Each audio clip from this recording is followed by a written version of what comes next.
Town and Centennial Towers in West Bay, and by the Ministry of District Administration, Tourism and Transport. Explore your history, explore your land, explore your sister islands. MedLab in Smith Road Plaza, your complete medical laboratory solution. Call 949-7331. And Savannah Pharmacy in Countryside Shopping Village, convenient opening hours including Sundays and holidays.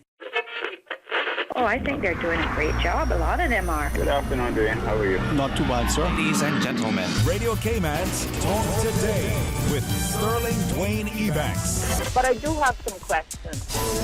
There are more questions than answers.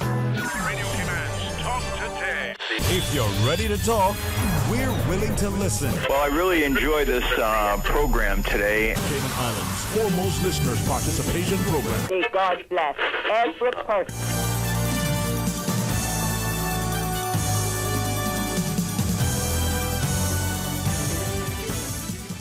Hey, good afternoon. Welcome. Thanks very much for joining us. It's going to be another terrific Thursday's edition of Talk Today as we invite you to be a part of our first discussion as we talk about the Chamber of Commerce VOTEC stars. Hey, stay tuned for Talk Today. Radio Cayman's Talk Today, the Cayman Islands' foremost listeners participation program. We ask our listeners to avoid statements or comments which are abusive, derogatory, malicious, or defamatory. Do not use any indecent language or make any statement which is false or misleading. Email talktoday@candw.ky or call 1-800-534-8255. Courtesy of Flow, Cayman's #1 network that connects you to your world like never before. Let your voice be heard. Once again, here's your host, Sterling Dwayne Ebanks.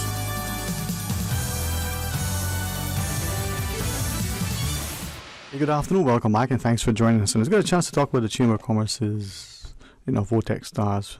We got the Chamber President in absentia. He's sent probably his better delegate, the CEO of the Chamber, Mr. Will Pano. Well, a blessed and happy New Year to you, the team, and all in the studio. Good afternoon to you, sir. Good afternoon.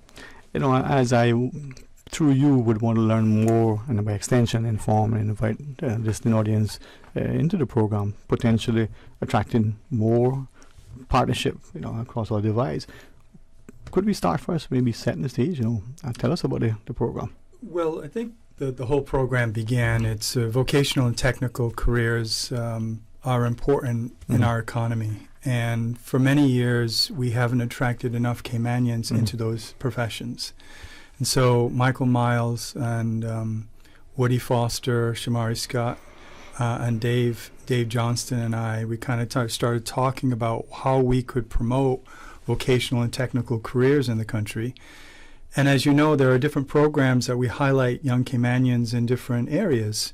And we've said, well, why don't we highlight some young Caymanians in the different fields in vocational and technical careers? And I'm pleased to say we've identified six Caymanians who excel in each of their careers and are passionate in those careers. And they've also worked very closely with Michael Miles in the Inspire Cayman program. So we felt that why not put them out there to be ambassadors for vocational and technical careers, particularly the fields that they represent. And they agreed, which is fantastic. And now we have a campaign, a robust campaign with billboards in the community. We have YouTube videos encouraging people to watch. And then if you're at the cinema, you can also see them on the big screen. So, and they're talking about themselves and what attracted them to their different vocational and technical career. And I think this is a good take, because oftentimes we also not only trying to attract people into the field and understand the reward, the financial reward, the personal satisfaction, but we don't often see, if I may see, the shining stars within the industry. We may know them because they're friends and family, they're sort of neighbors, they're maybe former schoolmates. For some of them, they may even be our clients. We may be their accountants, their lawyers, and their businesses have grown so significantly that they need that sort of support and cast. But we never see those stars. That's right. And our society is really does a good job promoting financial services and tourism and those areas and development. But again, we felt that we need to highlight the important careers that are the foundation for our society in many ways. You know, these are the unsung heroes, the things that they do every day to keep our society moving along. And we're trying to get young Caymanians in schools in particular to appreciate there are other careers other than the traditional careers. And that these careers offer good opportunity, they're good paying, and they're respectful. So again, we're trying to promote them along in the social media channels in particular, because we want the young Caymanians to see that their opportunities exist for them. And I really appreciate, that it is, this time of year, many of us are busy doing other things, but your jobs in and themselves still require you, just by the sheer nature of the industry, to be engaged. I was sort of, flipping coins in my head and thinking, who should I start first? Mr. Wright? Should I go with Miss Mason? Well, where do you think we should go? I always think the lady should go first. Okay, we'll go with Mr. Wright then. No, I agreed. I didn't want to be necessarily that partial to my civil service colleagues, but you know how it goes. And I was thinking at some point to see in our discussion, ask each of you to share a little bit of yourself. What may have attracted you to the sector? What keeps you there? And I didn't want to say the academic sort of training, but I want to highlight something, because many times many people don't appreciate that. Okay, what do? You're an electrician. Yeah, but you're not just pulling wires and connecting, and when you put the switch, it comes on. You need to know stuff. So there's some training that goes in. Let's go like how my friends from the Middle East do, read right to left instead of going clockwise.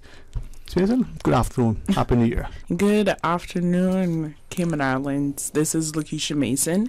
I'm a plans examiner from the Building Control Unit for the Department of Planning. And what do you do as the plans examiner? Because I got a lot of plans that need to be examined, but that's a different story.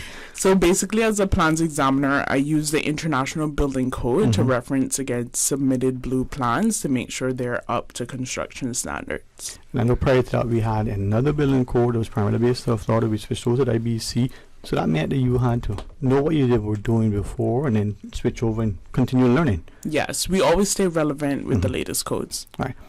We'll come back to you. I'm going to ask you what attracted you. Okay. You want to stick with the ladies first, you think? Or we keep I going think on? stick with the ladies first. That's how I was raised. Okay, Susan, what attracted you to radio? Because that's technical vocational training. Well, if my eyes don't deceive me, that would mean... Good afternoon, everyone. My name is Allison Hidalgo. I'm the next readily available woman on the team. I am representing the tourism, hospitality, water sports industry, known as an operations manager. I have kind of done a little bit of everything. I had a very progressive career, starting from the bottom, working my way up. So I'm just here to really try to highlight the opportunity, especially for entry-level positions within the industry, and really just share. That's what made me join the career, was that it was an entry-level position that I found a lot of passion. I was very passionate. In the beginning, I was very, very nervous speaking to people, but I was able to kind of get comfortable with it and open a lot of doorways in the industry, and I would love to see more Caymanians do the same. And as an operations manager, what generally does that entail? Well, with me, I'm currently upskilling myself, working with the HR industry.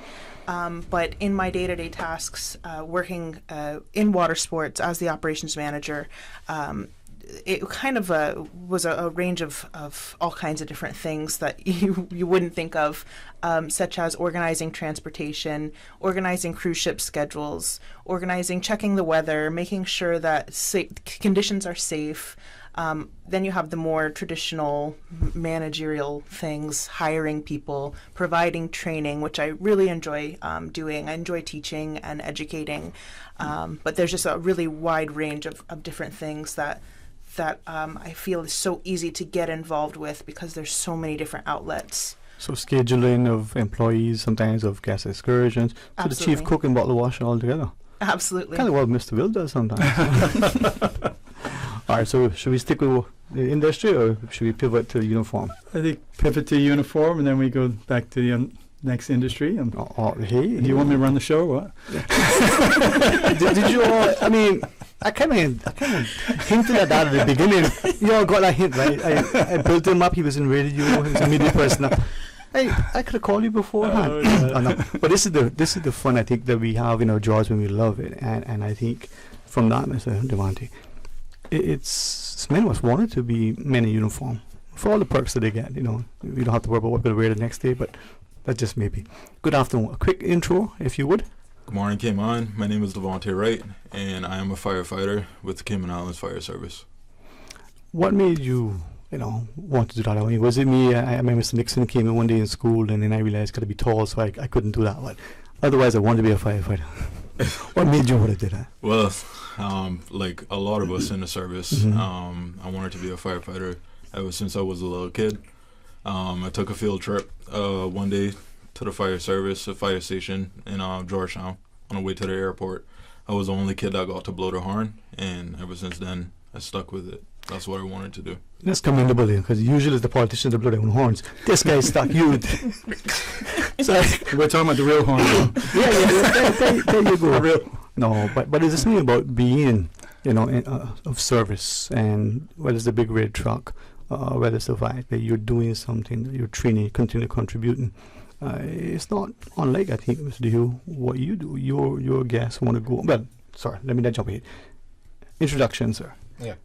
Good morning, Kimon. My name is Cameron Dew, and I'm a dive instructor with Sea Sports Diving. Now, dive instructors, for some, they kind of have an image of that person, older person. You could be a sitting judge. I mean, you're serious, man.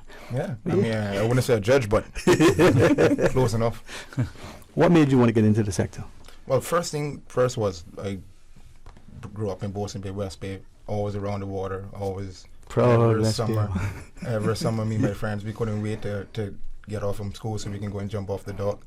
And even hurricane season, we used to love the waves that come in, and no matter how much our moms and dads told us don't go out there, we used to sneak out and jump in the water and make the waves push us back up the shore. And it was fun, man. I loved the ocean from time I was growing up in. And when I saw the opportunity to do that, I could stick in the ocean industry, or I can stick, being in the ocean and not only having fun, but helping educate everybody about the marine and the marine life we have, the coral, and how important it is to Cayman, because not only for our survival, but the tourism industry is a big part of Cayman survival, and the tourism industry depends on the water heavily. So, I feel good to be helping. And this is it, and I'm inspired by each of you. I think, it helps that not only he has lungs, but in addition he has a pair of gills, from what I've been told, Cameron has always been in the water. But as we come back from the break, there's seemingly to me a common thread. There's a passion in what you do. You recognize early what you wanted and you worked it. Ms. Mason, when we come back, can we talk about some of that things? Because I think oftentimes as parents, we don't encourage our children into these areas because we don't see them as real careers. They're not wearing a particular garb. They're not working in a particular building. They're not doing these things that we as parents believe our children should be doing. The passion, the professional training, the acumen. Can we talk about some of that? And then also maybe what you do on a day-to-day basis. All right. Votech and the Votech Stars of the Chamber. Stay tuned for Talk Today. Busy. Feel like there's not just enough hours in the day. Savannah Pharmacy, service to make your life easier. Now you can WhatsApp your prescription order to 929-5045. And pickup is just around the corner with everything your family needs and convenient opening hours including Sundays and holidays. WhatsApp your prescription order to 929-5045. Savannah Pharmacy, wholesome values with modern conveniences. They say variety is the spice of life. And that's why at Subway, we're introducing the new Boneless Hot Sub. Say what? The premium sub brings new ingredients like spicy breaded boneless chicken, French's crispy fried onions, and buffalo wing sauce, bringing a zesty and flavorful experience with every bite. Add some of your favorite veggies, cheese, and ranch sauce of your choice of freshly baked bread for the ultimate boneless hot sub. For a little spice in your life, try the new Boneless Hot Sub from Subway. So good and tasty. And make it a meal with a drink and chips or cookies. Subway. Eat fresh.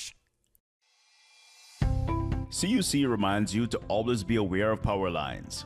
Before digging by hand or machinery in unfamiliar locations, contact CUC's customer service team at 949-5200 or via email at service@cuc.ky to ensure there are no underground power lines in the area. Safety first at CUC. The best foundation you can wear is glowing, healthy skin. The offices of dermatologist Dr. Dwayne Porter specialize in enhancing your skin's well-being. Whether you're seeking advanced skin care, including any skin cancers, Botox, filler, cosmetic skin enhancements, or simply looking to reduce wrinkles, Dr. Porter offers a full-service dermatology and dermatological surgery practice. For more information, email drporterkman@gmail.com or call 946-9020. That is 946-9020.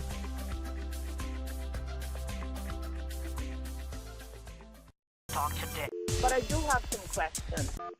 Talk today. Cayman Islands' foremost listeners participation program. Talk today. Because there are more questions than answers. What the public is saying. Waging to take your calls right now. Sterling Dwayne Ebanks.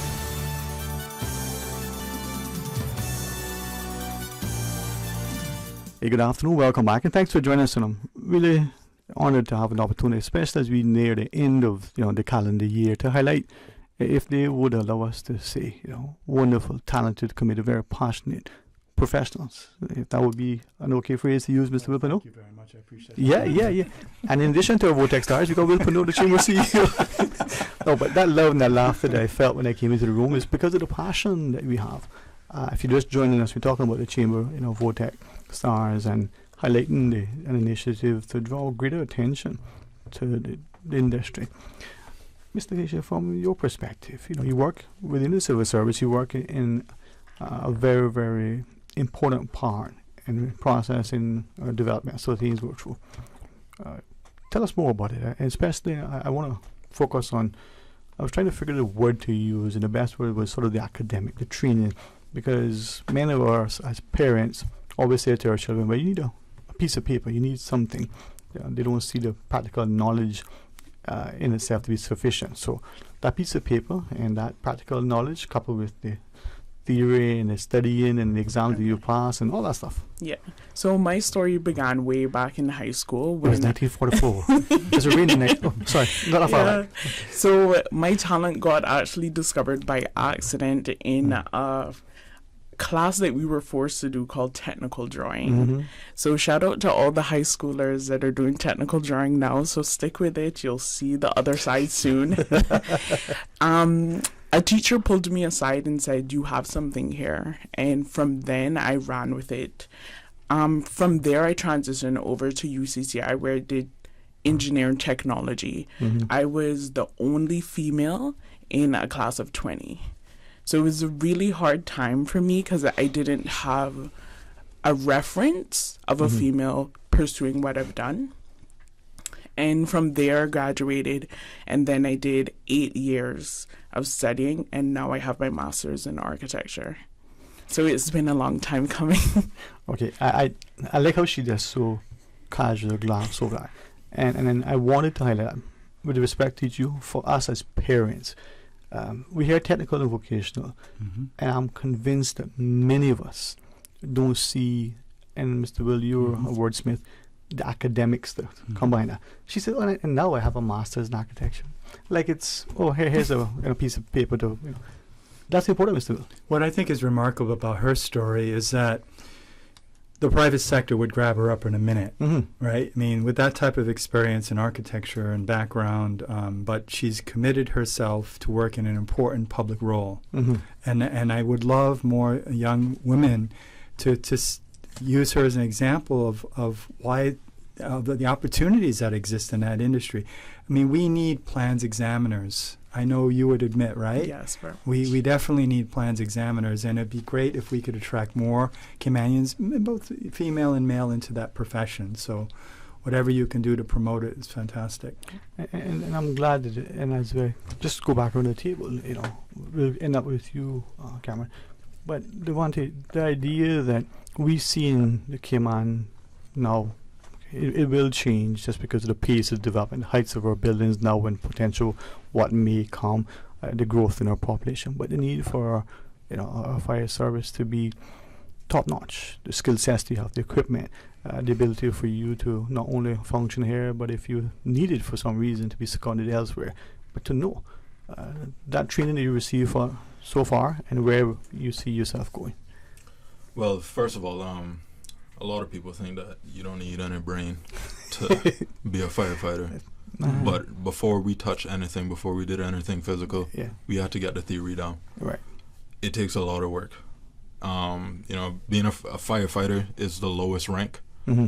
That's where you start at. Mm-hmm. And it's a lot of fire dynamics.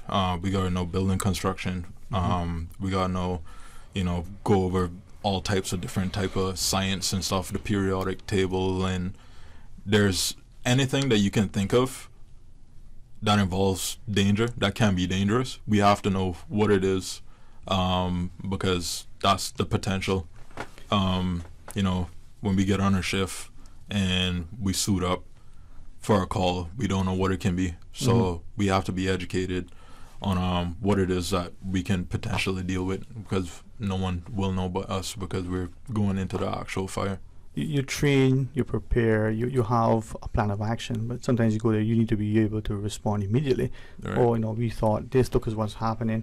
And as you said, the periodic table. Sometimes the building, there may be some old papers, DOF gas, and there could be all sorts of things.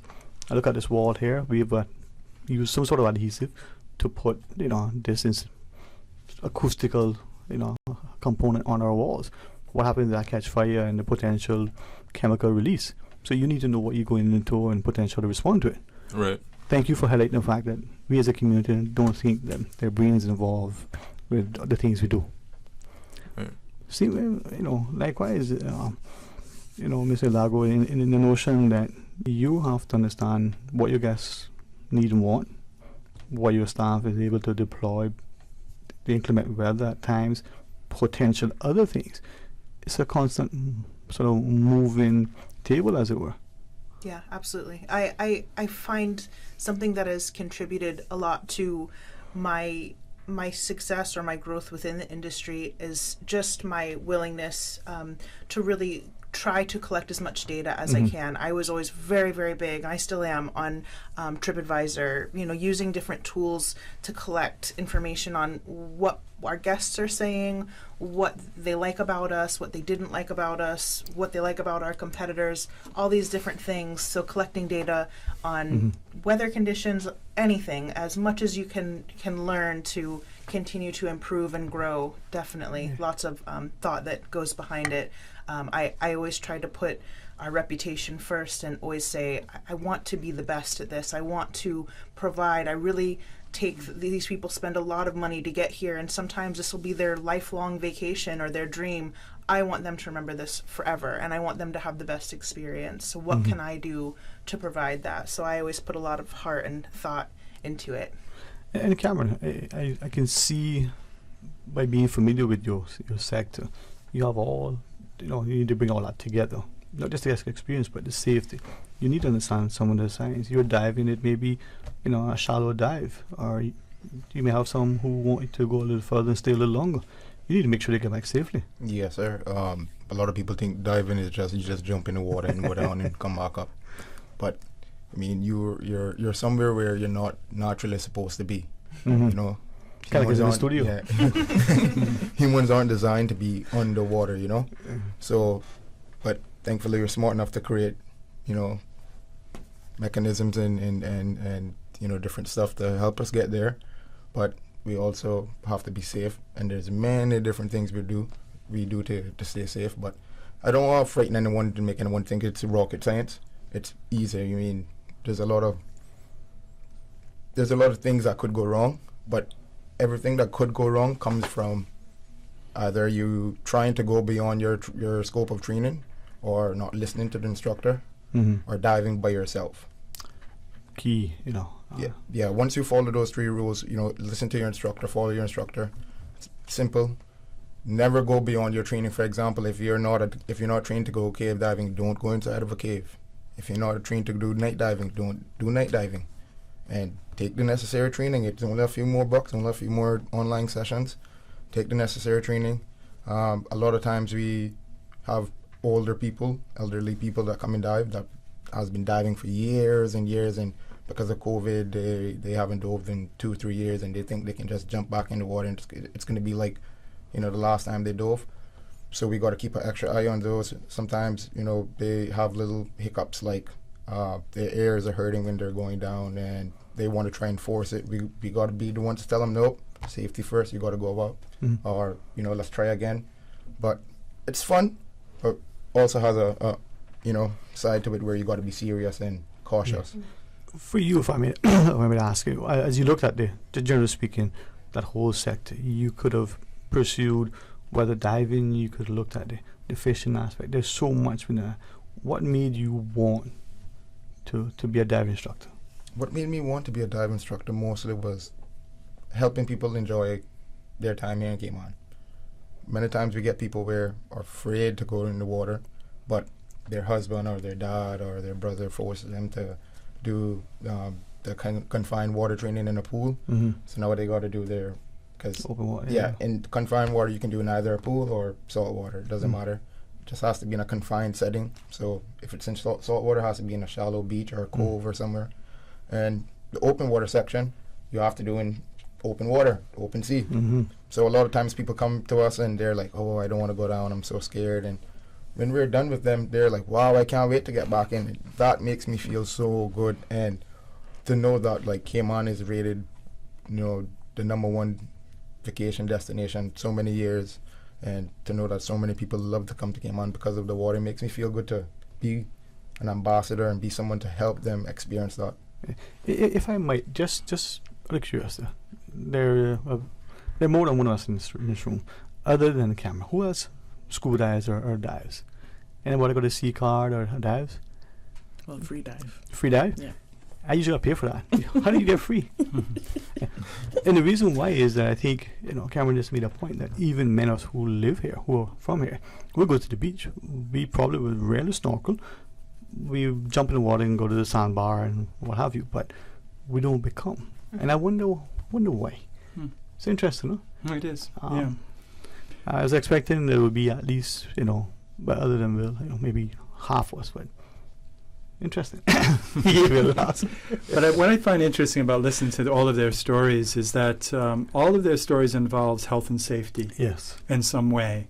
From a plans examiner having to make sure that the plans are up to code and making sure that walls aren't going to fall, and then in the fire area where you actually have to ensure that safety is paramount. Even the materials that you build with, the fire inspection systems, as you rightly pointed out, there are different aspects of what a firefighter does. And then the whole thing about water sports and that whole industry. I mean, the reality is I just watched a special about a volcano that erupted in New Zealand in 2019. It was a phenomenal, where 22 people died, unfortunately, because the pyrotechnic mist that came out of it unfortunately burned them. But again, they just talked about the New Zealand aspect of their community of 38,000 responding to something like that. And when I say that, we have diving happening in our community all the time, and I know that we have a dive chamber for people and we have other things in place, and the industry takes safety very, very seriously. And because of what you're doing in the sector as a dive instructor and master, I mean, it's such an important aspect because we want to keep our visitors safe, right? Yes, sir. And one of the things I notice most, and it's not just in Cayman where I see it. To me, it's a homegrown problem, I call it, because it happens all over the world, but people don't tend to appreciate and recognize what they have in their own yard. They tend to go and look for something better. And I mean, if a lot of people in the Cayman Islands knew what we have down there, I mean, it is amazing. It is beautiful. No day is the same. One day you could go dive and see a nurse shark. Next day you could see a turtle. You could see a baby turtle. You could see a 400 or 500 pound turtle. You could see an eagle ray. You could see a hammerhead. It's amazing. I mean, I love it, honestly, and I would recommend not just young Caymanians, because you don't have to be young to be a dive instructor. Like my friend here was saying, I mean, you have a lot of people that are, you know, they're pursuing a certain career and they're not happy, and they say, hey, I need a change. I need to be happy, you know. It's not just about the money or being able to provide. I'm good with that now. I'm looking happiness. A lot of people can switch over and come to diving. You won't regret it. Trust me, you won't regret it. Unless, of course, they leave in the plans examiner. I mean, that is something. You don't have to leave that. Yeah. All right. Are we ready for that break, Ms. Susan? All right, let's... No? Yes? Yeah? She said cool? No, just kidding. I'm just having fun. All right, we had a break to take, just a 2 minutes over, but we're going to take that, come back, and maybe share a little more with you. Please, stay tuned. Busy, busy, busy. Feel like there's not just enough hours in the day. Savannah Pharmacy, service to make your life easier. Now you can WhatsApp your prescription order to 929-5045. And pickup is just around the corner with everything your family needs and convenient opening hours including Sundays and holidays. WhatsApp your prescription order to 929-5045. Savannah Pharmacy, wholesome values with modern conveniences.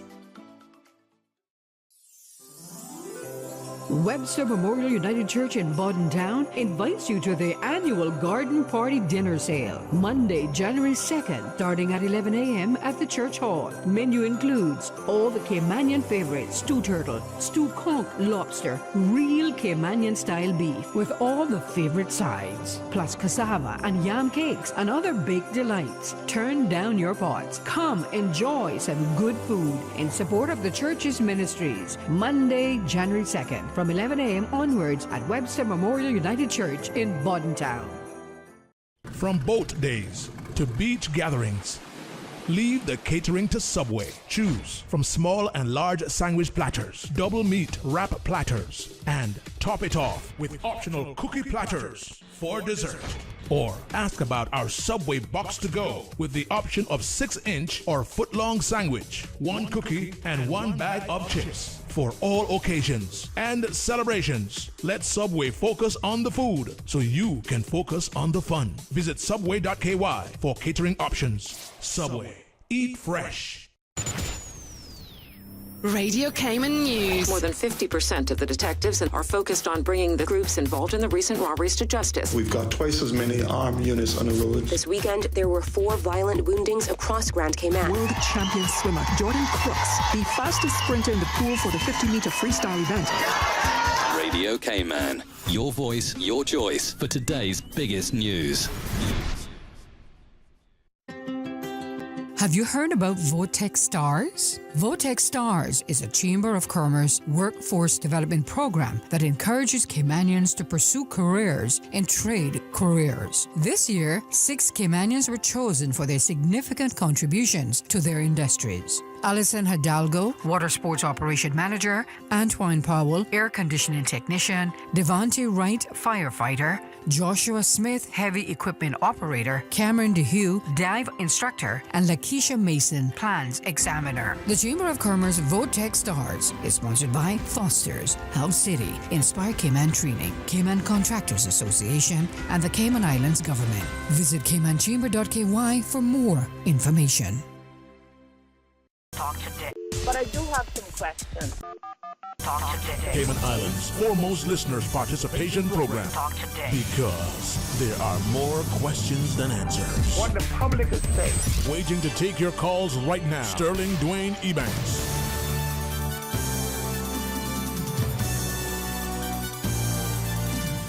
Hey, good afternoon, welcome back, and thanks very much for joining us. And I'm truly always honored to sit and facilitate, but today in particular to be inspired by this, wonderful group of individuals that hopeful as we speak to parents. And I don't mean to focus on them, but I think many times it is us as the parents who nurture, who encourage, sometimes who introduce our children, who allow the child to, go fishing, look at the iron show and jump off, right, Cameron? Even if there's raining. But Will Panu from the Chamber of Commerce, as CEO and as the Chamber represents many businesses, and through them their respective employees, there's thousands of people who could be impactful in nurturing, developing providing opportunities. Absolutely, and I'd like to thank each of their employers for really embracing the program as well, because they all have jobs to do, and they've all came in and actually participated in the program, and we appreciate that very much.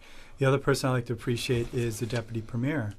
We've approached him with this initiative during a meeting, and he's a Minister for Labor as well, and he was all in favor of it. I think during the launch, we had three different ministers of government that joined us, including the Minister of Commerce, Andre Ebanks, which was great, and Kenneth as well. Minister Kenneth was there, and they all, well, a couple of them said a few words about the significance of this initiative. And again, it's this embracing opportunity and showing that, yes, there are standard beliefs among students about certain careers that they can follow, and many of those industries do a very, very good job letting Caymanians know that there's opportunity for them. So this initiative is saying there are other opportunities other than traditional, and really you should be considering them because they're great for our society. And also, like the example you said during the break, there's some people that end up in careers that really they're only doing it for the salary, but it's really not their passion. And so some of these careers, I think, could change people's perspective on what they can do for their lives. And I think they're very satisfying careers.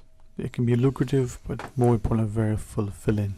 And as I listen to each of you, I'm reminded that, as Devontae shared, you need brains, and I think that's a perspective that we as a community need to start looking at and ask, why would be other perception? As we go through the program and as we end up, I want to ask in closing two things, and where are you going to go from here, but also some of the training, some of the things you've had your 6 stars do in order to be the celebrities they are and shine on the silver screen and be the ambassadors. Well, the first thing that I'd like to thank Michael Miles. He's done a great job. He knows each of these individuals well. He has inspired Cayman. He does a great job with that initiative. He encourages so many young Caymanians to kind of think outside the box as to the types of things. And I know several of around this table have their own stories about how he interacted as well. So a big shout out to him and the things that he's done. In terms of the next steps for this program, our intention is to have Votex stars every year. So they're the first ambassadors, just like our leadership program. We've been doing it nearly for 12 years now. So we have a class every year, and they become alumni. And my hope is that each one of you here, and the 2 that aren't here, will continue to be relied on to go into the schools, to talk to students about why you're passionate about what you do and how you got there and how it's accessible to Caymanians. So the next phase in this is to identify the next 6 stars. And so, Ms. Allison, with that, if you might, down the road, where do you see your passion, enthusiasm, your ambition taking you? I think I'll probably always want to carry on in the tourism industry. Like I said, right now I'm working towards upskilling myself in HR. I particularly love learning and development. I've always really enjoyed teaching the guests about the ocean, the wildlife, how to be safe.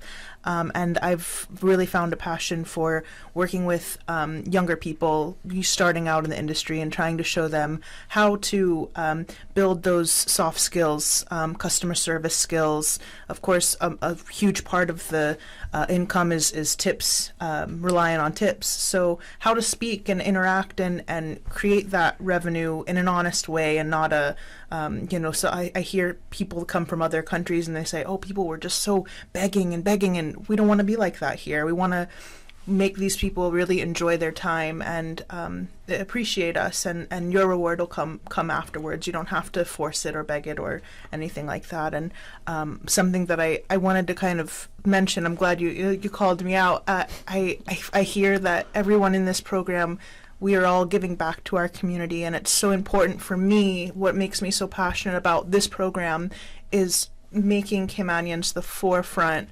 especially in the tourism. We're the people that the tourists, when they come and visit, they meet us first, and then they can create this persona of who we are as we kind of represent. And then on the other side, you have the people that live here, and you're both contributing on the other side to the community as well. So giving back and being able to make sure that Caymanian voices and Caymanian brains are the ones protecting us or developing our community, and it's a great thing to encourage other young people to get involved with. Okay. What about you, Cameron? I mean, you saw your passion, you pursued it. Where do you want it to take you? Honestly, right now, I personally feel like I have a long way to go before I'm ready to have my own business or my own dive operation. So right now, what it is for me is to just learn as much as I can, take in as much as I can. I'm a boat captain now, so I do a lot of the boat pickups and drop-offs, and the weather's rough. It's me and the boss man that has to go out and judge it whether or not we have to move the boat from Georgetown all the way around to South Sound, and I have to drive it through the rough waves and stuff sometimes. So I'm learning every day, and I want to just keep building on that and, don't rush anything. And then when the time is right, and hopefully I have enough funds saved up that I can start my own operation, because it's pretty easy. I mean, a business license here is like $75. Mm-hmm. And I can start off with a small boat and just build my way up. So right now it's all about learning as much as I can. And like Alison said, giving back to the community. Right now the company where I work at, we have a contract with the education department where we teach, we're one of the companies that the SciFX students go to for work experience. And we also work with UCCI, so Wednesdays and Thursdays we have SciFX students, and Fridays we have the UCCI kids. And the first 2 years I've been doing it, I've gotten kids I've known, but none like that I've grown up with or in my community. But this year I have a few that live on my road, that live in my street, so it feels good to help people that, I know is a part of my community, and more likely they're family to me, they're my cousins or whatever, but that doesn't really matter. We're all family came on, so it feels good to help and give back. So yeah. See, Dwayne, that's the real beauty of the program, right? You're paying it forward, right? And that's the thing, if each of these stars can impact the lives of 3 individuals, think about in 10 years' time how many people would have been impacted, right? And pursuing careers and representing Caymanians in those careers would be fantastic. I'm honored, man, and it's, for me, inspiring. Devante, any closing thoughts? And then, as we started, we'll end, lead the best one after. Devante. It's funny that you said that just now, Mr. Will, because me and Allison was just speaking about that just before we came in here earlier. I was hesitant at first to do this, but then I thought about it, listened to what Mr. Mike has to say. And I have a younger brother who's 20 years old, and I have 2 younger siblings, one who's 4 and one who's 3. And we're the first to do this, and it's always hard to be the first to do anything. But there's 6 of us now. There could be 7 the next time, or even double 12. And I know by the time it gets around to my younger siblings and everybody else, all my other relatives and friends of friends and so on, it'll be better, and it'll just go bigger and bigger. So that's the reason why I finally said, this is a good thing. Mm-hmm. I'm going to help who I can help, because Mike helped me get to where I needed to be. That's the one. It's Okay, for me, long term, I'm focused on expanding or maximizing my knowledge on the 5 disciplines of construction. So that's electrical, plumbing, mechanical, architecture, and structure. So long term, I do see myself expanding out as well into a construction or development firm, because my ultimate dream is to not only draw my blueprints, but actually build them as well. Dreams while you're awake sometimes prepare you to greatness.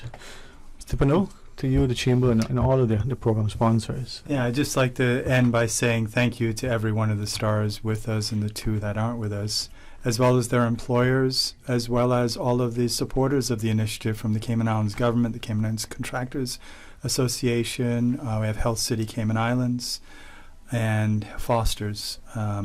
All of those companies are good corporate citizens that support initiatives like this, and without their support we couldn't have funded the program.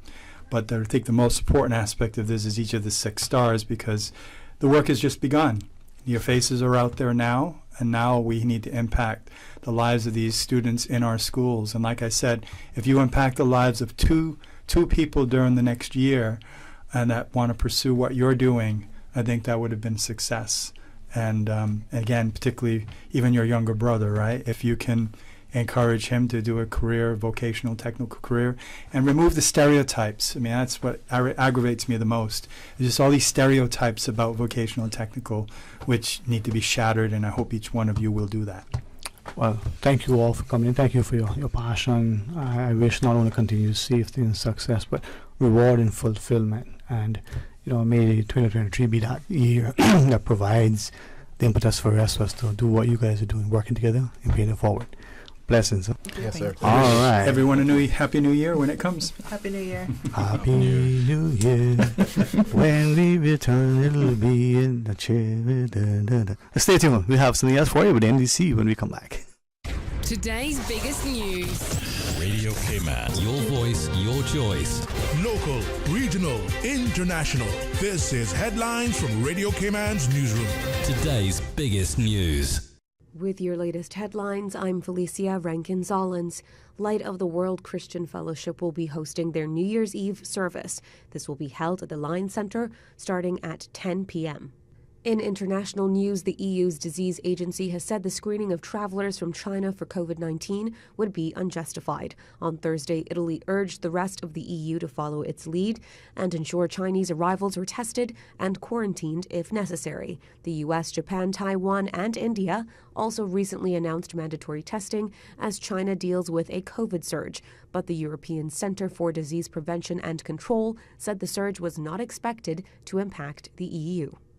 Avatar: The Way of Water has made $1 billion at the global box office in just 14 days, becoming the fastest film to pass the milestone this year.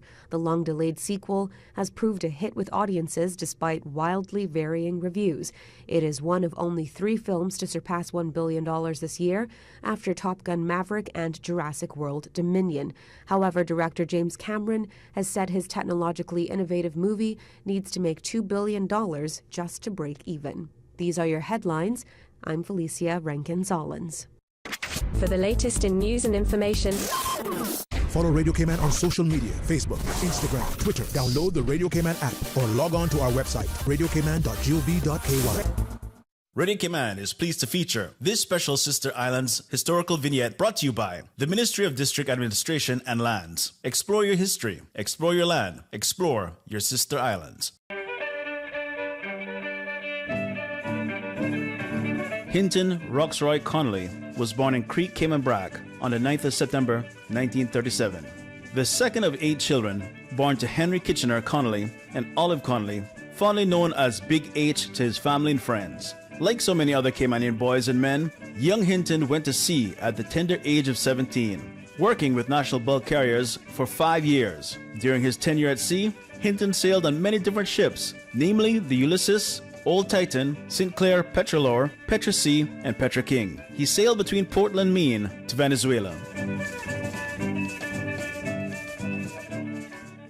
Radio K-Man is pleased to feature this special Sister Islands historical vignette brought to you by the Ministry of District Administration and Lands. Explore your history, explore your land, explore your Sister Islands.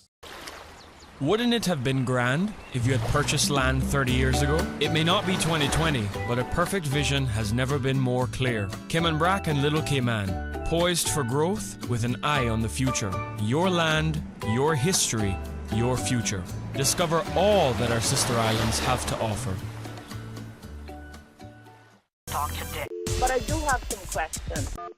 Talk today. Cayman Islands' foremost listeners' participation program. Talk today. Because there are more questions than answers. What the public is saying. Waiting to take your calls right now. Sterling Dwayne Ebanks.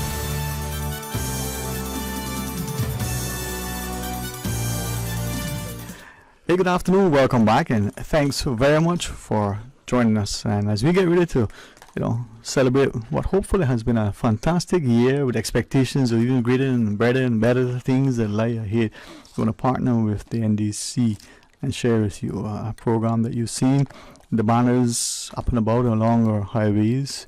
You've seen it in the media. We had Miss Whitney, do a personal appeal. I mean, our CIPS has been on board, so we got a good thing. But first, perhaps we can maybe start and ask the, prevention specialists.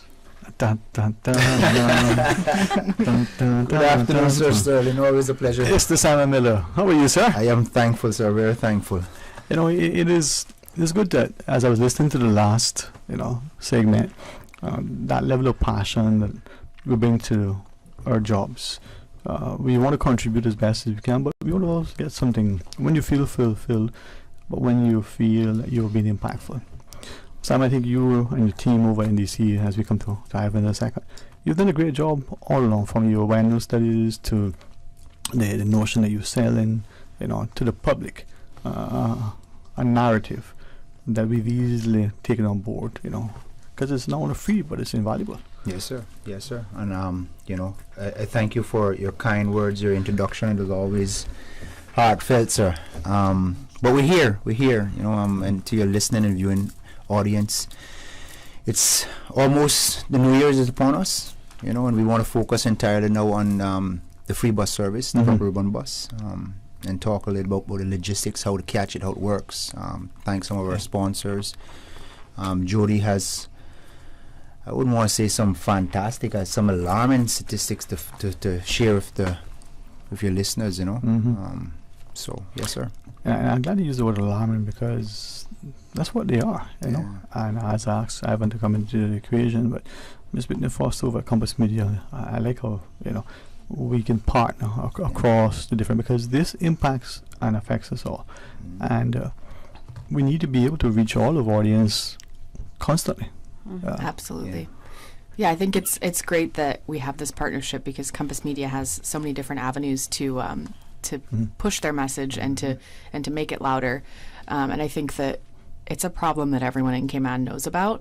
It's something that we see every day. We hear about these accidents. We hear about the horrors that drunk driving lead to.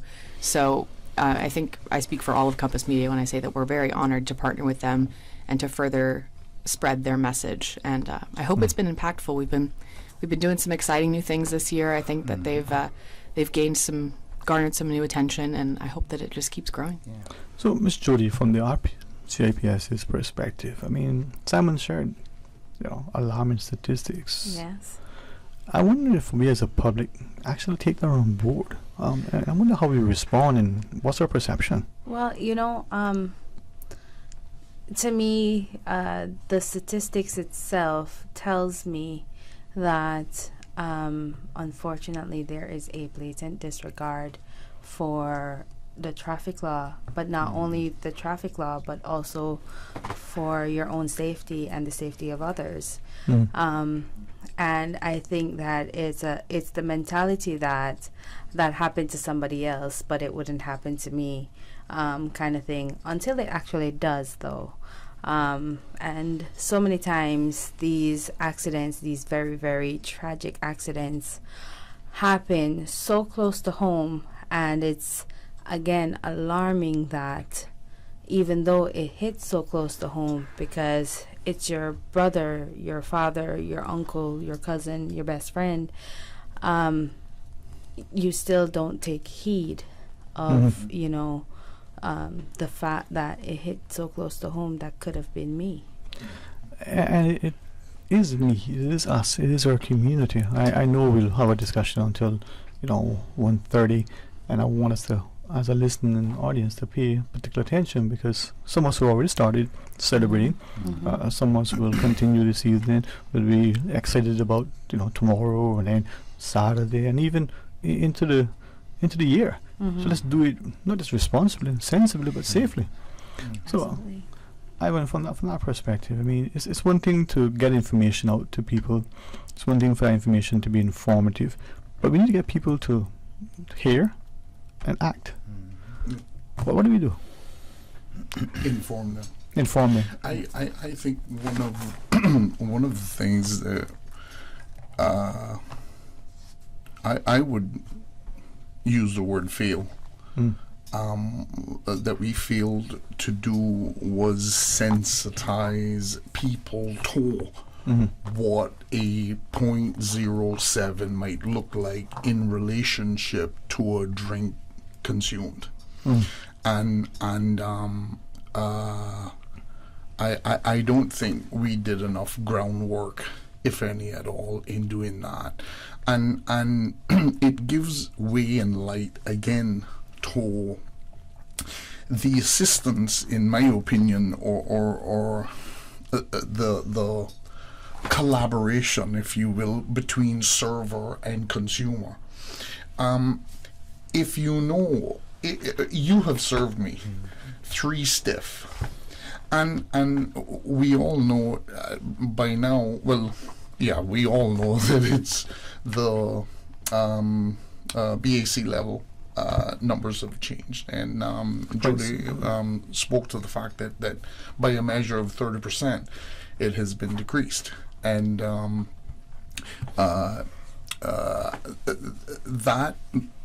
that in itself, our servers should be more aware of what that looks like, and perhaps they do. However, actioning it is what's imperative, and to encourage, to know how to encourage and or divert a consumer away from the next, as opposed to maybe introducing water, introducing food, and if I've had too much, to literally be able to encourage me to use a cab, call someone. Right. I think this is where this bus comes in. So as we talk about the routes and availability, there may be someone who we didn't plan. Unfortunately, we were just out. We were going to go back home, and then we all of a sudden we haven't eaten. We're out, and we don't think we've had until we were stumbling. So. Plan if we can, but if we don't, the routes are available. The buses are positioned some places. Help us to appreciate that. Yeah. Well, this year we have, thankfully, to our sponsors, and Whitney will highlight who they are in a little bit. We have 18 buses. We have 14 on Grand Cayman, 4 on Cayman Brac. The buses roll out at 9 p.m. on New Year's Eve and wrap up around 3 a.m. No matter where you are, Ebanks, you should see a bus within a short week period. Depending on traffic and all that sort of thing. You know, you see a bus with a purple flashing light, purple signage on the side. Just flag it down, get on board, and speak to the driver, and they'll get you to where you need to get. Within an hour, for sure. Yeah. And like I said, the buses are strategically placed, and they run those strategic routes throughout that time period. The buses that going from the Kimpton, from Grand Harbor, from Cayman Bay, from Coral Beach, from Public Beach, Rome Point, the Georgetown Public Library, the Civic Center North Side, you name it. We have a bus strategically placed, like I said, just running back and forth those strategic routes. So you shouldn't have to wait too long. Probably in the areas where you are, but also where you are, you want to get elsewhere. So you can, get there. Yeah.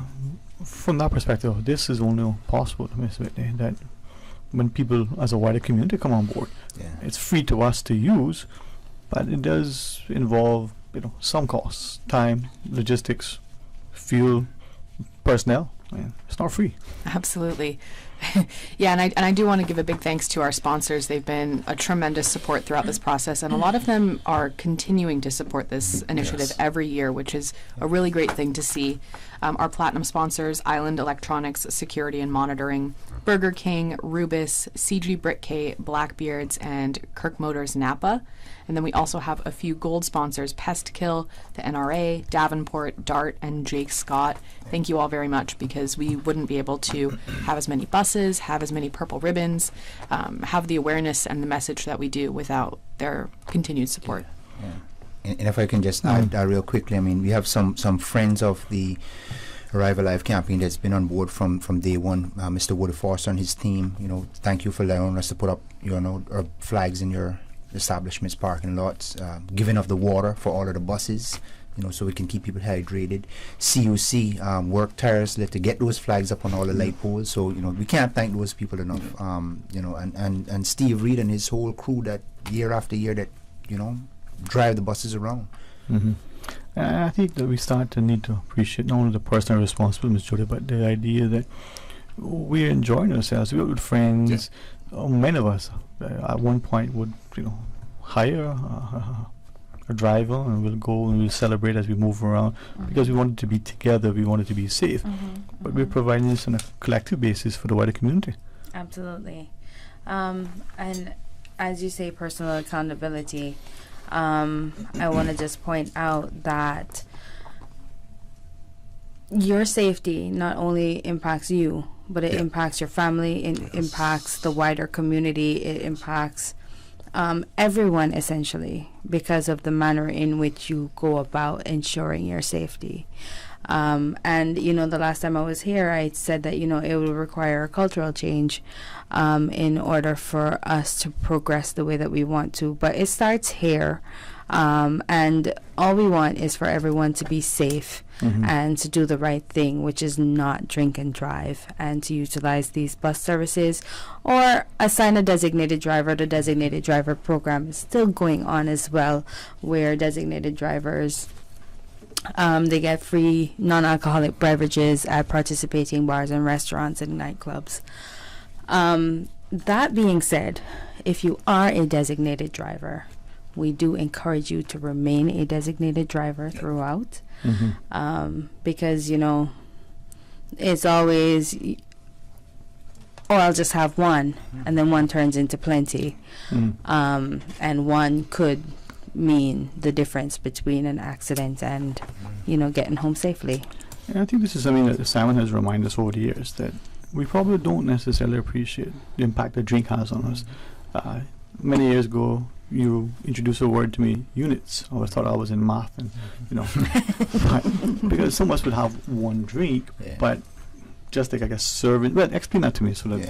And one of the things too that we have to be mindful of is different establishments. A drink order is different. Some people may measure their units, and others just pour and try to judge it. So if you're accustomed to drinking a drink at one establishment, doesn't mean that it's going to be the same exact thing at another. So, things we got to take into consideration. And we talk about the amount of factors that weigh in, from did you eat food? Are you on medication? Did you get any sleep? Are you depressed? I mean, it's just so many different things. So to Jody's point, if you are the designated driver for your party, your group, for your spouse or whoever, just remain that designated driver, please. And can I just speak to the units piece, or contribute somewhat? A beer, a glass of wine, a shot, a regular stiff drink. They all have approximately 5 milligrams worth of alcohol in them, and so. Not just because it's a beer means that like we're out of the woods, we can do a couple more of these as opposed to a shot, because at the end of it, just about the same percentage of alcohol is in that. I guess for those of us who like food, and food is that thing, we may have a large candy bar, and it has 10 grams of fat, and then we have a small nibble of some really decadent other sweet, and we have 10 or more, but it's just that little nibble. So you were saying, make sure we understand that it's the volume, the alcoholic content.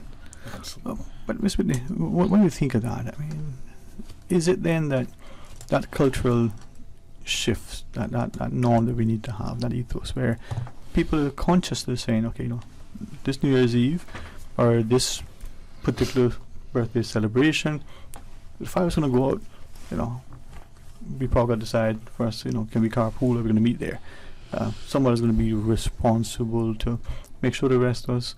How do we get there? How do we get people to understand that this is what we want to do?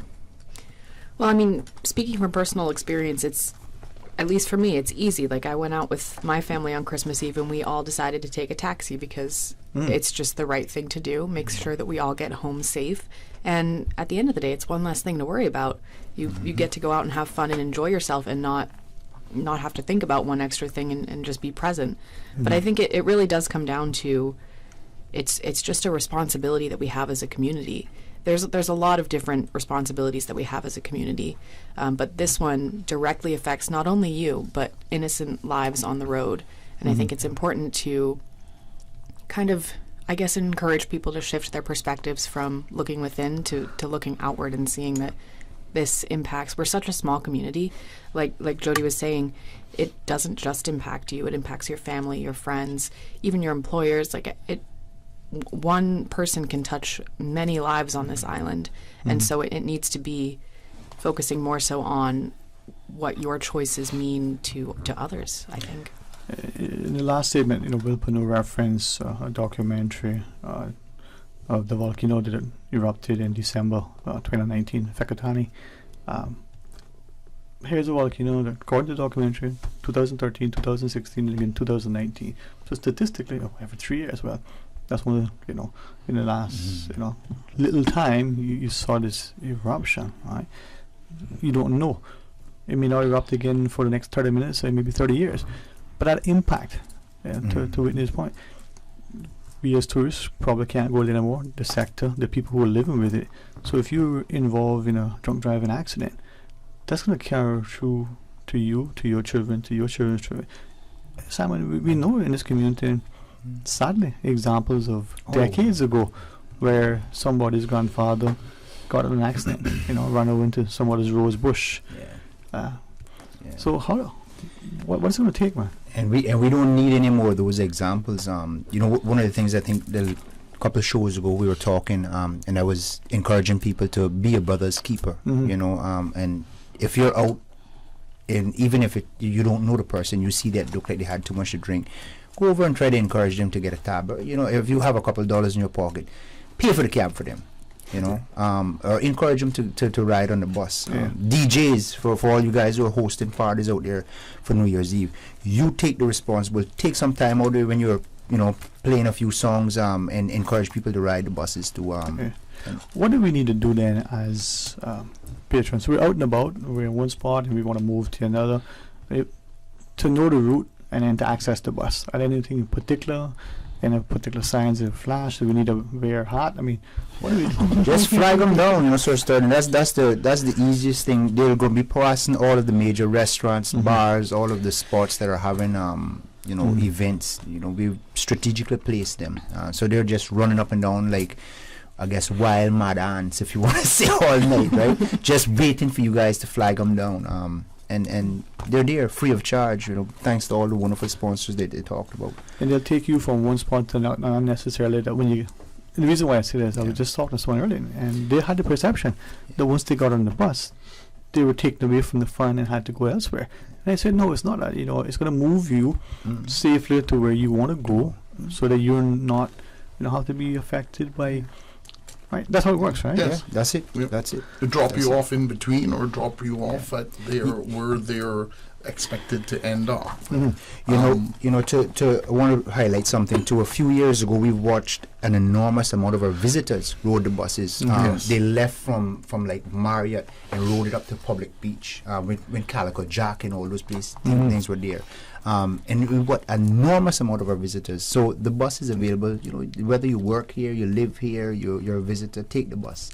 And that makes it too, I think, not just safe for the road, but reduces the traffic congestion. Judy. Absolutely. And I know that you have noticed, the public has noticed that Operation Winter Guardian is in full effect. Our officers are out there. We do frequent and spontaneous vehicle checkpoints. And they're spontaneous because you don't know when, you don't know where, and you don't know how many at one time. That being said, I was Christmas shopping over the holiday, and I was passing through Grand Harbor, and I live in the Savannah end, and there was a vehicle checkpoint in Savannah, and by the time I got to Savannah, there was one at Grand Harbor as well.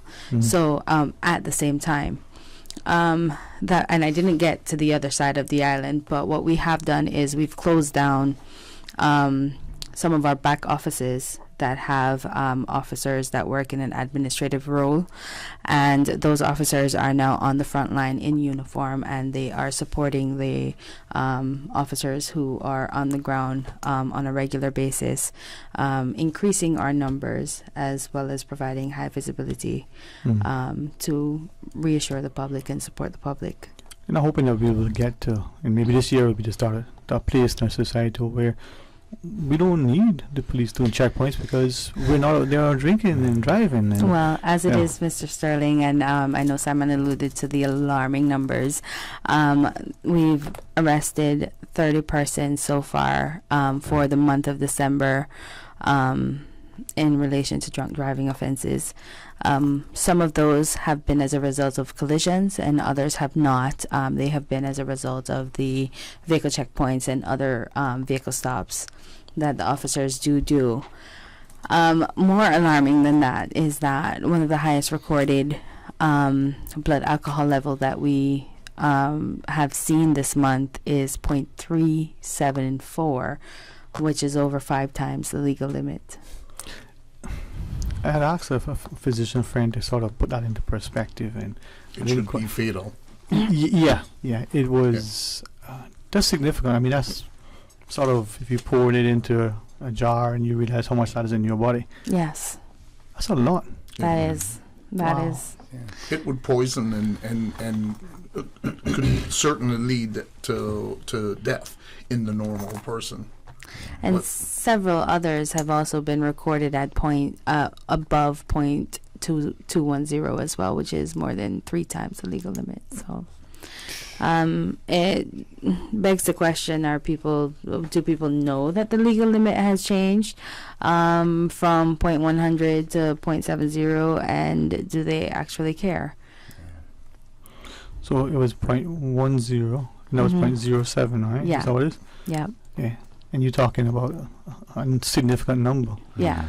All right. As we hopefully impress on our listeners the importance of being safe and sensible, but also being that example, because sometimes we don't even understand that maybe to our friends, to our children, those who are looking to us, you had a meal, you had a drink, you seem okay. But how that impacts you, your judgment, but more importantly, the example that it sets. So as we close the discussion, Ms. Whitney, what's that sort of salient point that you want to drive home to our listeners? Well, I guess that kind of reminds me of our student winner, Ella, that wrote our Arrive Alive competition commercial this year. She wrote an amazing commercial that is based off of her perspective if her parents were to go out and drink and they don't make it home. And I think that there's a significant impact that even just showing that drinking and driving to your children and to friends has a negative impact. But then to see in the commercial that she wrote how that can go so wrong and have such a significant impact, I think it was, at least for me personally, it showed that the younger generations do care about this, and they are seeing what it does to people. They're seeing what it does to their friends, their family, the people that surround them. So they know about it. They know it's happening. It's your responsibility to decide whether or not you want to be the positive voice of reason in their life or not. And Ms. Jody, not just from maybe the RCIPS's perspective, but yours personally, if you wish to share. Just kind of following up on what Whitney said, the younger generation do see what we're doing, and they do care about it. But over time, if you do not pay attention to the things that they feel and the things that they say, then they themselves become desensitized, and that's how we end up in a cycle of poor driving behavior and just poor behavior in general. So I think gone are the days when children should be seen and not heard. I think that they add value to our lives, and so we should treat them as such. and take heed of them. You know, I always remember my son is he's 8 now, but when he was younger, if I was drinking a bottle of water, he used to tell me, "Mommy, you're not supposed to drink and drive." So, you know, and yeah, I mean, I had to explain that to him.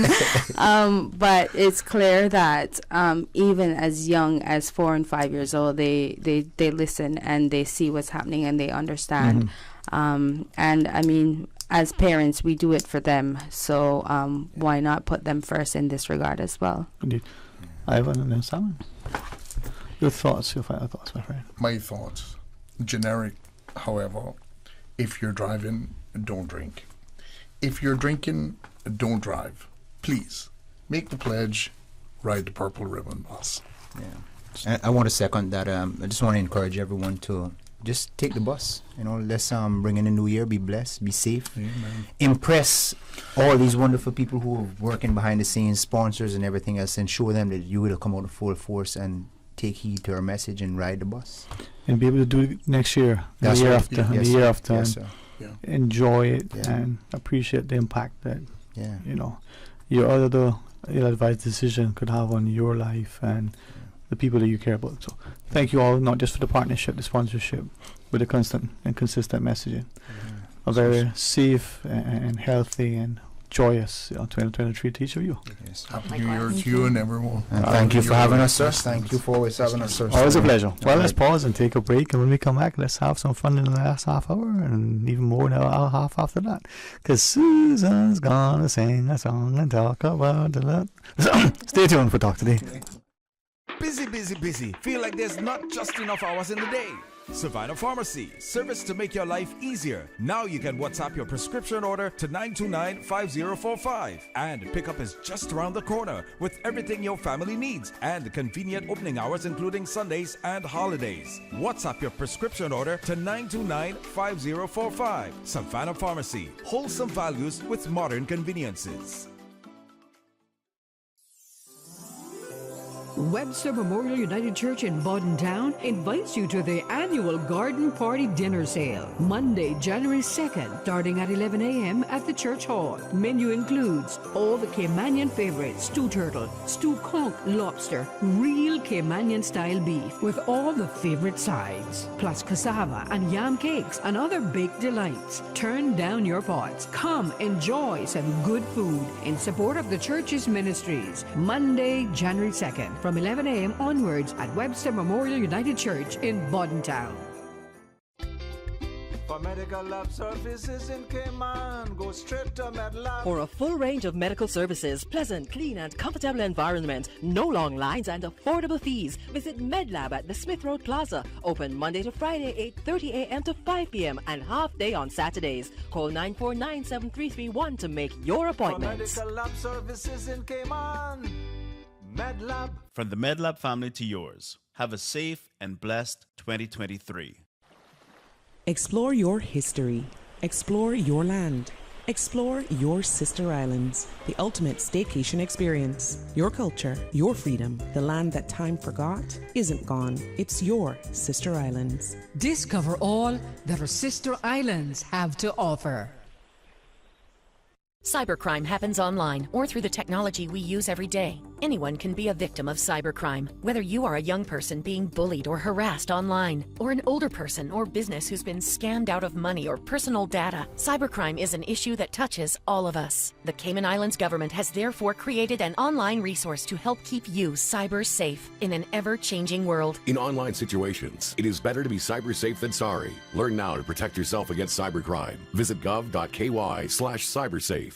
Sandbar and Don Julio presents a pre-New Year's Eve celebration and Super C's 37th anniversary. It's a night under the stars featuring live Benji Myers. One dream in my life. And Pluto Sherwinton. Sunday guys jump on a minibus. Get your tickets now at Event Pro, Funky Tank, Super C's Restaurant, and the Sandbar. Admission 30 prepaid, 40 at the gate. Benji Myers and Pluto Sherwinton. Friday, December 30. Sponsored by Don Julio Tequila, Sandbar, Super C's Restaurant, Marshall Rent a Car, and Party Animals.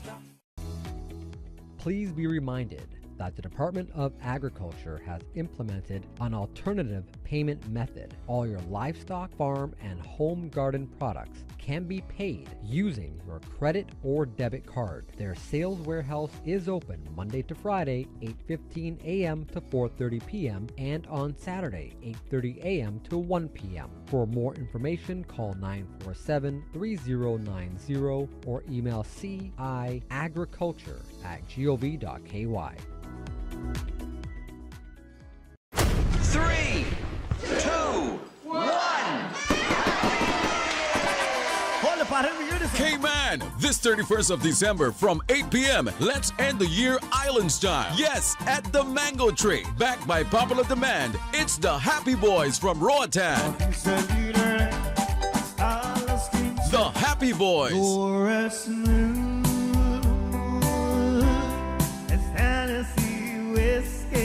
Happy Boys from Roatan. Let's bring in the new year just how we like it. Under the stars with good friends, local beats, island food. Also featuring live music by D-Doctor. Come and dance the night away with the Happy Boys from Roatan this New Year's Eve from 8 p.m. to 2 a.m. Tickets are $20 pre-sold. Get them at the Mango Tree or online at caymanevents.co. For more information or VIP tables, call 922-2854.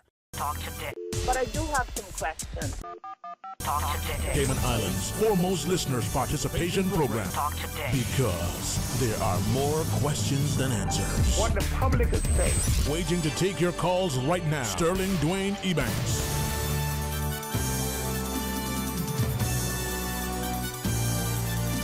Hey, good afternoon. Welcome back, and thanks very much for joining us. And I want to invite you to be a part of a discussion for the next hour or so. Some open line, and we're going to remind you tomorrow.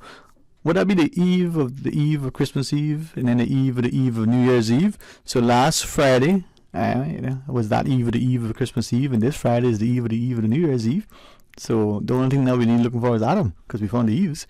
It's going to be no talk show. So we're going to have some fun today, and I've invited good friend Mr. Mario Rankin to sit with us. Thank you for being able. I know you're out and about getting things done, and you say, you know what, I can give you an hour. No cost, so I appreciate that. Yeah. But thanks very much. I've always enjoyed some of the things that you have written over the time, the perspective, and it could be something you write now and you share it as something that you wrote years ago, and it's so poignant. It's fitting. If you don't mind me saying, man, you have great insight and wisdom, and some of the things you share are not just insightful, but seems to be prophetic. Well, certainly I appreciate the comments. Thank you very much. And whenever I have something that I manage to get on paper or put pen to paper or text or whatever the case is, and I feel like it's meaningful enough that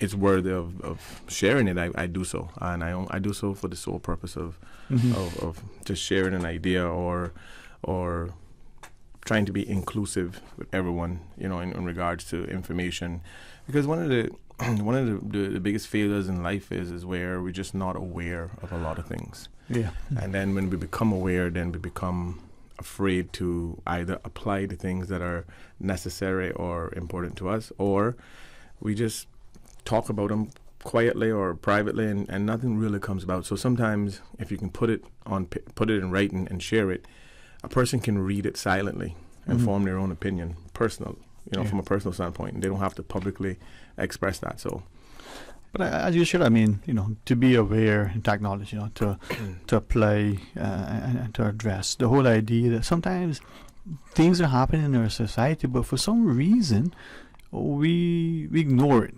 Maybe because to do so will make us uncomfortable, or it may, in our minds, offend someone. But it doesn't mean that thing isn't festering and isn't becoming a problem. And like everything, if you don't acknowledge it, you can't address it. If you don't address it, you can't correct it. Right. And the back to what I was saying earlier, and you're right. One of the better features that Facebook has, and a couple of the social media platforms, is that it sends you these reminders of things you've done you posted a few years ago, and it says a moment in history, and it shows you. And sometimes I would repost it simply because I think it's worthy to continue to to keep that dialogue open or whatever.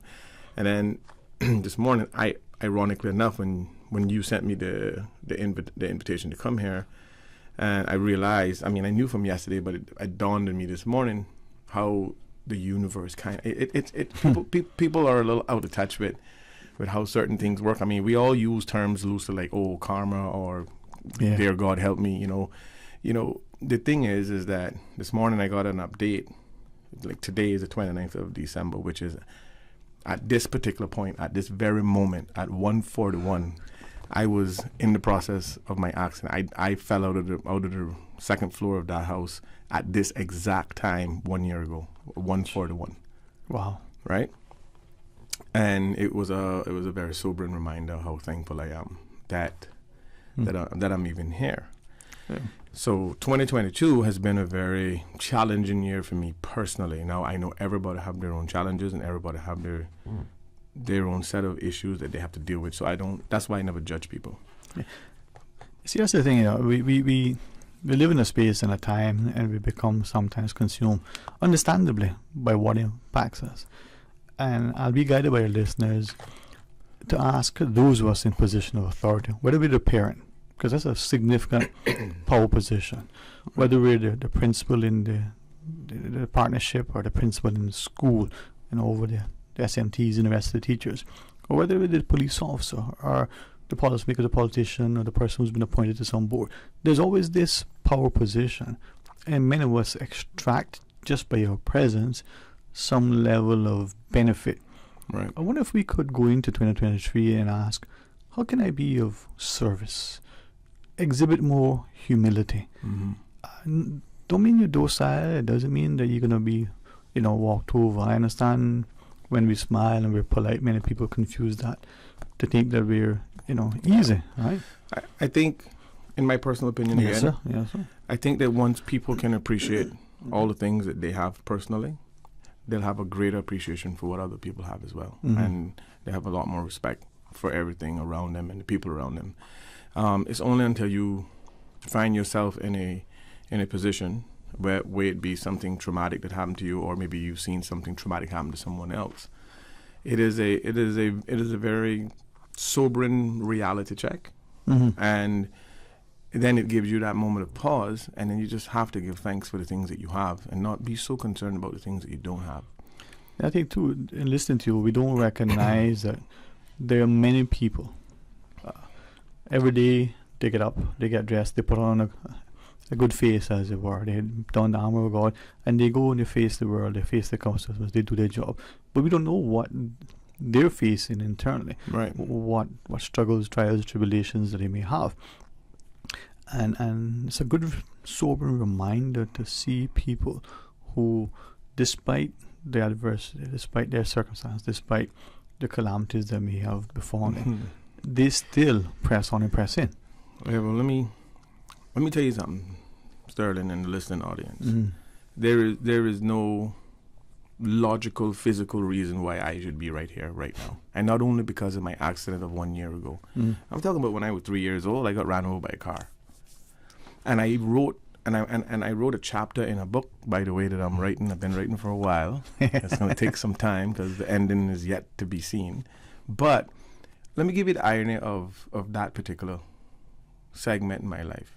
I was 3 years old. Long story short, I rode my tricycle behind a gentleman, Mr. Kempton from Breakers. God bless his soul, he's died since. And he reversed over me, right? And it was at that very moment that the greatest riches that I had at that time was being poor and being in the area. You know why? Because that car drove me into a pothole, which ultimately saved my life. Now, had we had money and we were on a pavement, I wouldn't be here today having this conversation. So I say all of that to say this because I don't want nobody to get thrown off that we're into some spiritual journey. All I'm simply saying is that I personally believe that from that accident to this last accident to the moment that I'm sitting here right now, 1 year later, I know for a fact that I will put here for a greater purpose. Because if not, I had 2 windows of exit opportunity that didn't happen. Mm-hmm. And for whatever reason, it didn't happen. Now, it could be just that I just got hard hit. I don't know. But, and that's just to put a little humor to it. Yeah. But at the end of the day, right, if I don't take from that the positives and don't harp on the negatives and let that carry me down, then I would be at fault. Yeah. So I have to maintain a certain level of focus. And again, as I mentioned earlier, 2022 was the worst year of my life for a couple of the reasons, right, which I choose not to talk about. But at the end of the day, I still have to embrace, and we still have to carry on. And as you said, moving into 2023, do we be inspiring? Do we be uplifting? Do we do our best to help our neighbor, our friends, our family, whoever? We need to focus on just being happy. And 99.9% of the time, you don't need money to be happy. Yeah. You don't need it.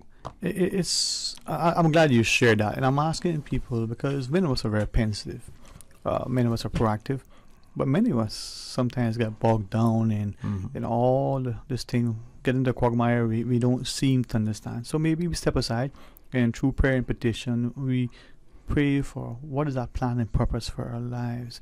Someone seek it through different means, right? But we're here for a reason, and it's not, as you said, necessarily a spiritual quest, but it's about giving to humanity. It's about exhibiting greater humility. Mm-hmm. It's about integrity. The things that our parents and grandparents, our mothers and grandmothers in particular, instilled in us, inspired through their actions, and hopefully we will take up the mantle.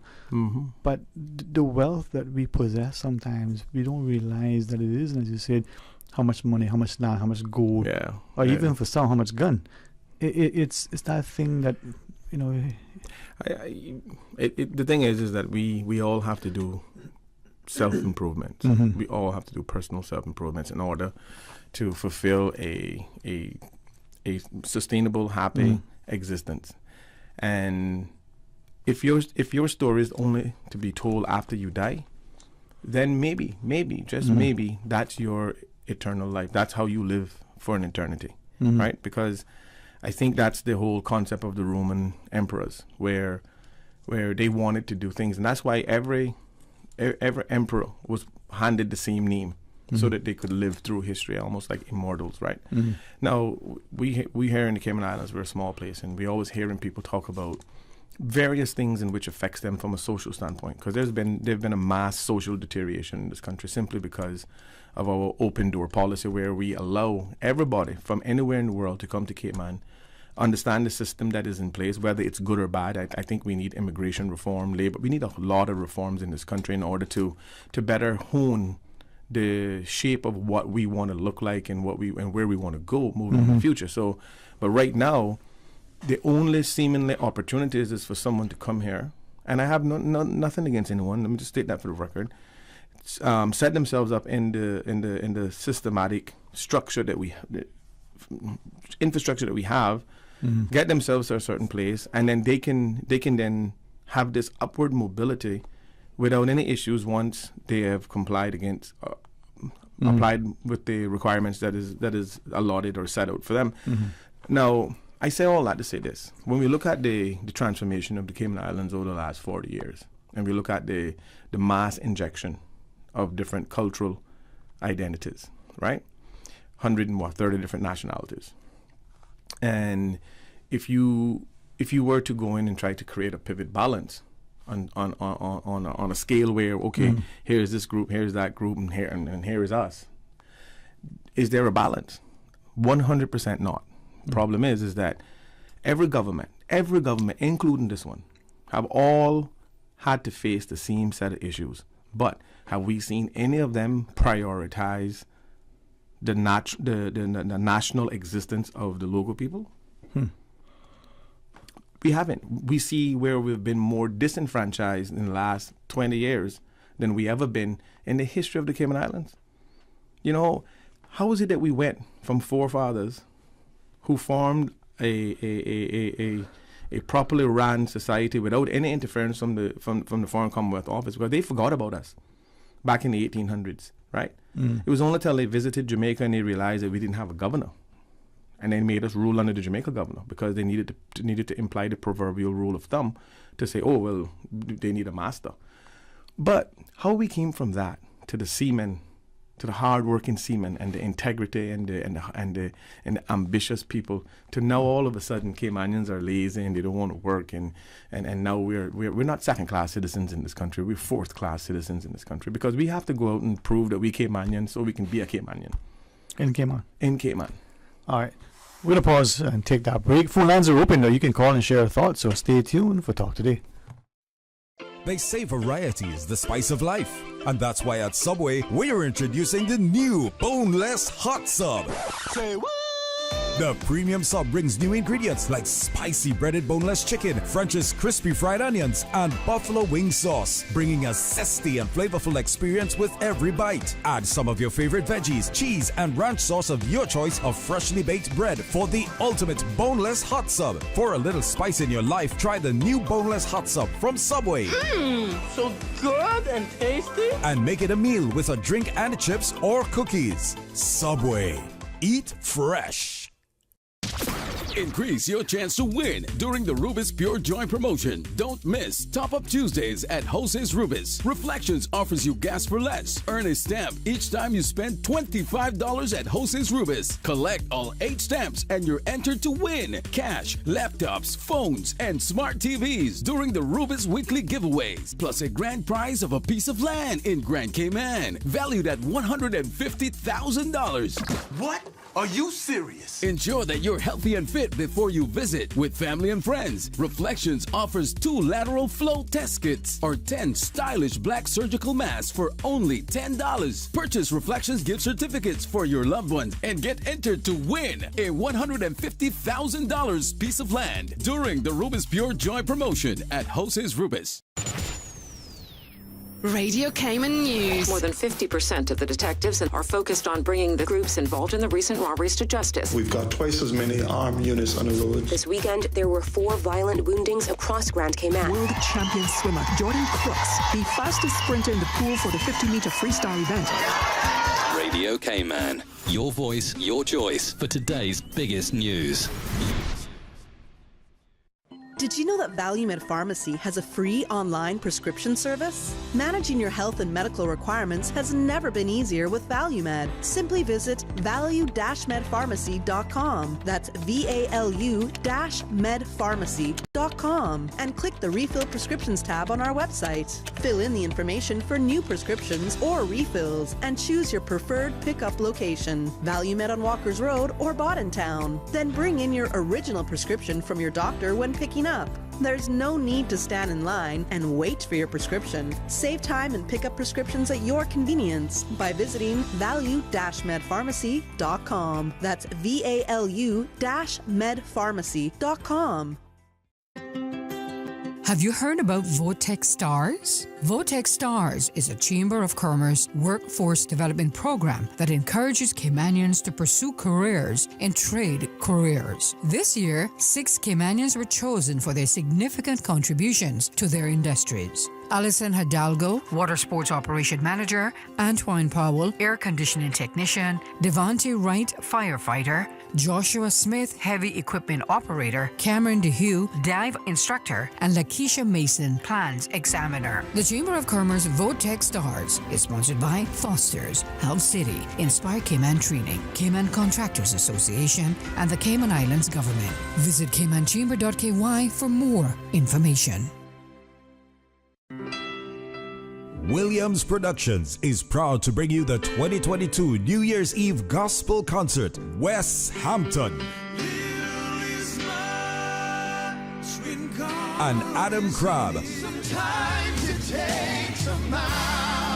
Live from First Baptist Church on Crew Road. Tickets $25 pre-sold, $35 at the gate. Get your seating today at Funky Tanks and Christian Enlightenment Center. Funds raised will help support the Cayman Islands Crisis Center. West Hampton. And he walks with me. And Adam Crabb. Sometimes he's water. Live December 31st, 6:30 p.m. First Baptist Church. Tickets available at Funky Tanks and Christian Enlightenment Center. Proudly sponsored by the Ministry of Tourism and Transport, Cayman First, DMS Organization, Tony's Toys, Ministry of Youth, Sports, Culture and Heritage, Praise 87.9, Valumed Pharmacy, Hides and Sons, Mykonos, Health City, Radio Cayman, and the Office of the Premier. Talk today. But I do have some questions. Talk today. Cayman Islands' foremost listeners participation program. Talk today. Because there are more questions than answers. What the public is saying. Waiting to take your calls right now. Sterling Dwayne Ebanks.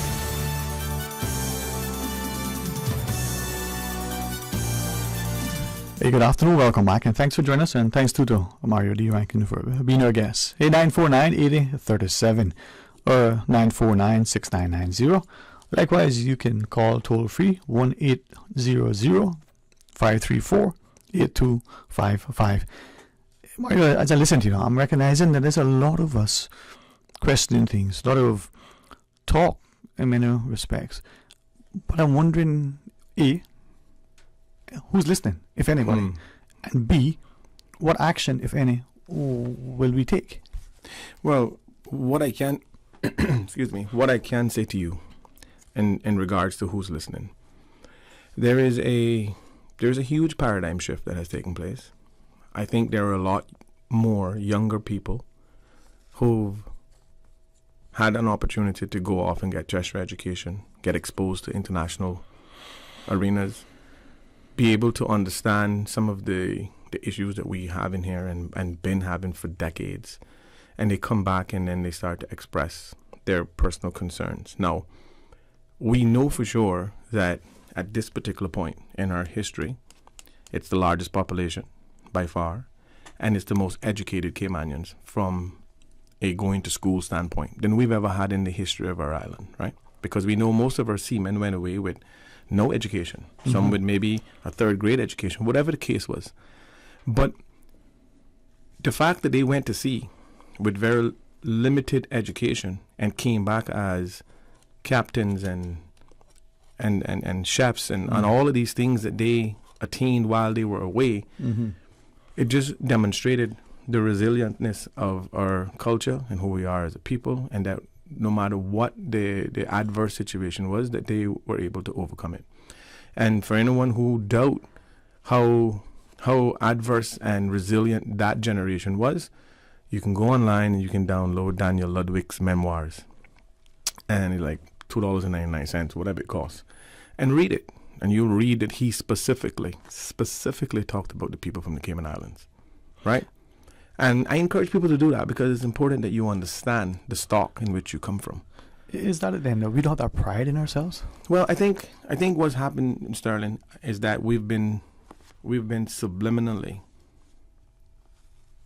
oppressed in a system that taught us that we need to be dependent, right? And the minute that we speak something contrary, then we're victimized and we're flushed out, and then we're marginalized, and then that discussion never goes any further than the mere fact that you mentioned it, and that's it. But again, I mean, that's a whole conversation for another week. We can have a conversation on that. But the reality is that how do we regain national pride and identity and participation on all levels? How do we do that, right? Because we know the system is definitely not in favor of the participation on high levels of Caymanians.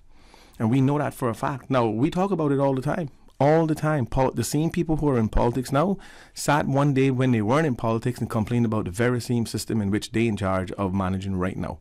But yet they do nothing. And that's the reason why I coined the phrase token Caymanian. Because we got a couple of them who get into a system, knew what it took and how hard it was for them to get to where they are. And now you are part of the exact system in which almost guarded you out, but yet you do nothing to change the system for other Caymanians who may want to take that path. But again, to each his own. And I think that long gone the times where you're going to just have people sitting on under the grape trees talking. Because you got a lot of talkers now, And all that doing is inspiring the doers, which is the generation coming behind us. And then you're going to see something called a modern day revolution. Now, I know the word revolution is a very harsh, derogatory term in some people's mind, but if you go and look and where it was derived from, right? Revolution is where unity overcomes the things that are fighting against the majority, right? And if you don't have a strong command of who you are and the laws in which govern you and all those things, you'll get lost in translation. And when I say modern revolution, I mean you're not gonna have nobody in the streets with no picks and shovels and rakes and none of that stuff. These are people from an educated standpoint that will be able to infiltrate certain systems that have been oppressing a large majority of the people, and a lot of it through deprivation of education. You know, a lot of it is dumbing people down so that they can have their way. And that's all changing simply because of the exposure to education for the masses. And that's why, for the life of me, I could never understand why we never prioritize the education and the scholarship systems and all. Why we haven't done that the way we've done every other industry that's supposedly keeping our economy going. Right. And maybe when we come back from our news break, perhaps we can talk more about that, but maybe ask, what are some of the more pressing issues? Are they the same? Are there new ones? All right, the phone lines are there. Ms. Susan takes the call, and we'll hear from you. Stay tuned for Talk Today. Today's biggest news. Radio Cayman. Your voice, your choice. Local, regional, international. This is Headlines from Radio Cayman's newsroom. Today's biggest news. With your latest headlines, I'm Felicia Rankin-Solins. There has been a change of venue on the COVID-19 and flu vaccine schedule for Friday, December 30th. The Moderna, Pfizer, and flu vaccines will be offered at the Women's Health Clinic at the Cayman Islands Hospital instead of Foster's Airport. Clinic time will remain the same, 5 to 7 p.m. In international news, there will be a chance to see all the planets in the solar system in the night sky on Thursday. 5 should be visible with the naked eye, while the 2 furthest away, Uranus and Neptune, will be better viewed with binoculars. The best time to see the spectacle is shortly after sunset. Those further south, including southern Europe or closer to the equator, are more likely to be able to see all the planets appear in a vertical line up into the sky. Mercury will also be more visible further south. A GP surgery accidentally told patients they had aggressive lung cancer instead of wishing them a Merry Christmas. Askern Medical Practice sent the text message to people registered with the surgery in Doncaster, UK on December 23rd. Sarah Hargreaves, who was waiting for medical test results, said she broke down when she received the text, only to be later told it was sent in error. The group which runs the surgery said nobody was available for comment. The center has almost 8,000 patients. These are your headlines. I'm Felicia Rankin-Solins. For the latest in news and information, follow Radio Cayman on social media, Facebook, Instagram, Twitter. Download the Radio Cayman app or log on to our website, radiocayman.gov.ky. Talk today. But I do have some questions. Talk today. Cayman Islands' foremost listeners participation program. Talk today. Because there are more questions than answers. What the public is saying. Waiting to take your calls right now. Sterling Dwayne Ebanks.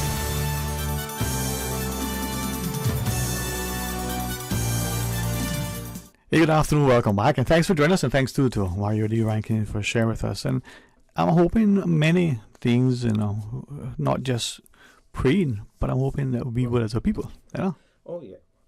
Yeah, you got it, man. Oh, okay, sorry. No, I know we have limited time, obviously, and we probably got a break or two. Susan got a break? 15 breaks? Yeah. So I just want to say this. Dwayne,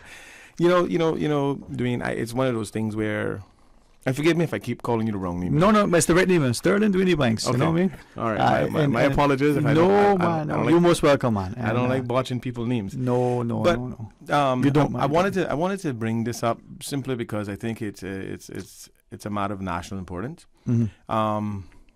I think as everyone already knew that we had the petition for the cruise port referendum, and Alden and them got so ego bruised that they decided that they would just pull the deal off the table.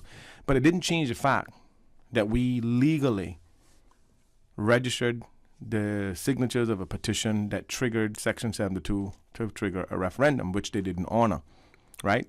Which is why I had great issues with the governor at the time, simply because he is to manage good governance.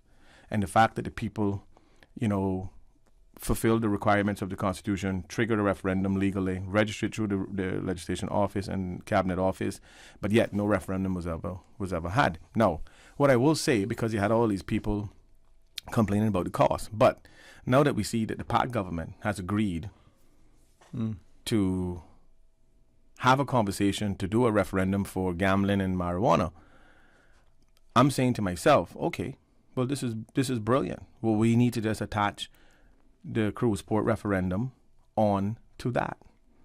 And while we having this referendum vote on these two important issues, there's a couple of issues that we need to vote on that day too. Like, do we need 30-story buildings in the Cayman Islands? Let's vote on that too. Because we're not allowing the government to just sit down in cabinet and make these decisions and then tell us, oh, this is what we're doing. Not going to happen. I don't have a problem if the people of this country wants it, the majority. I don't have a problem with that. Right? Because I believe in true democracy.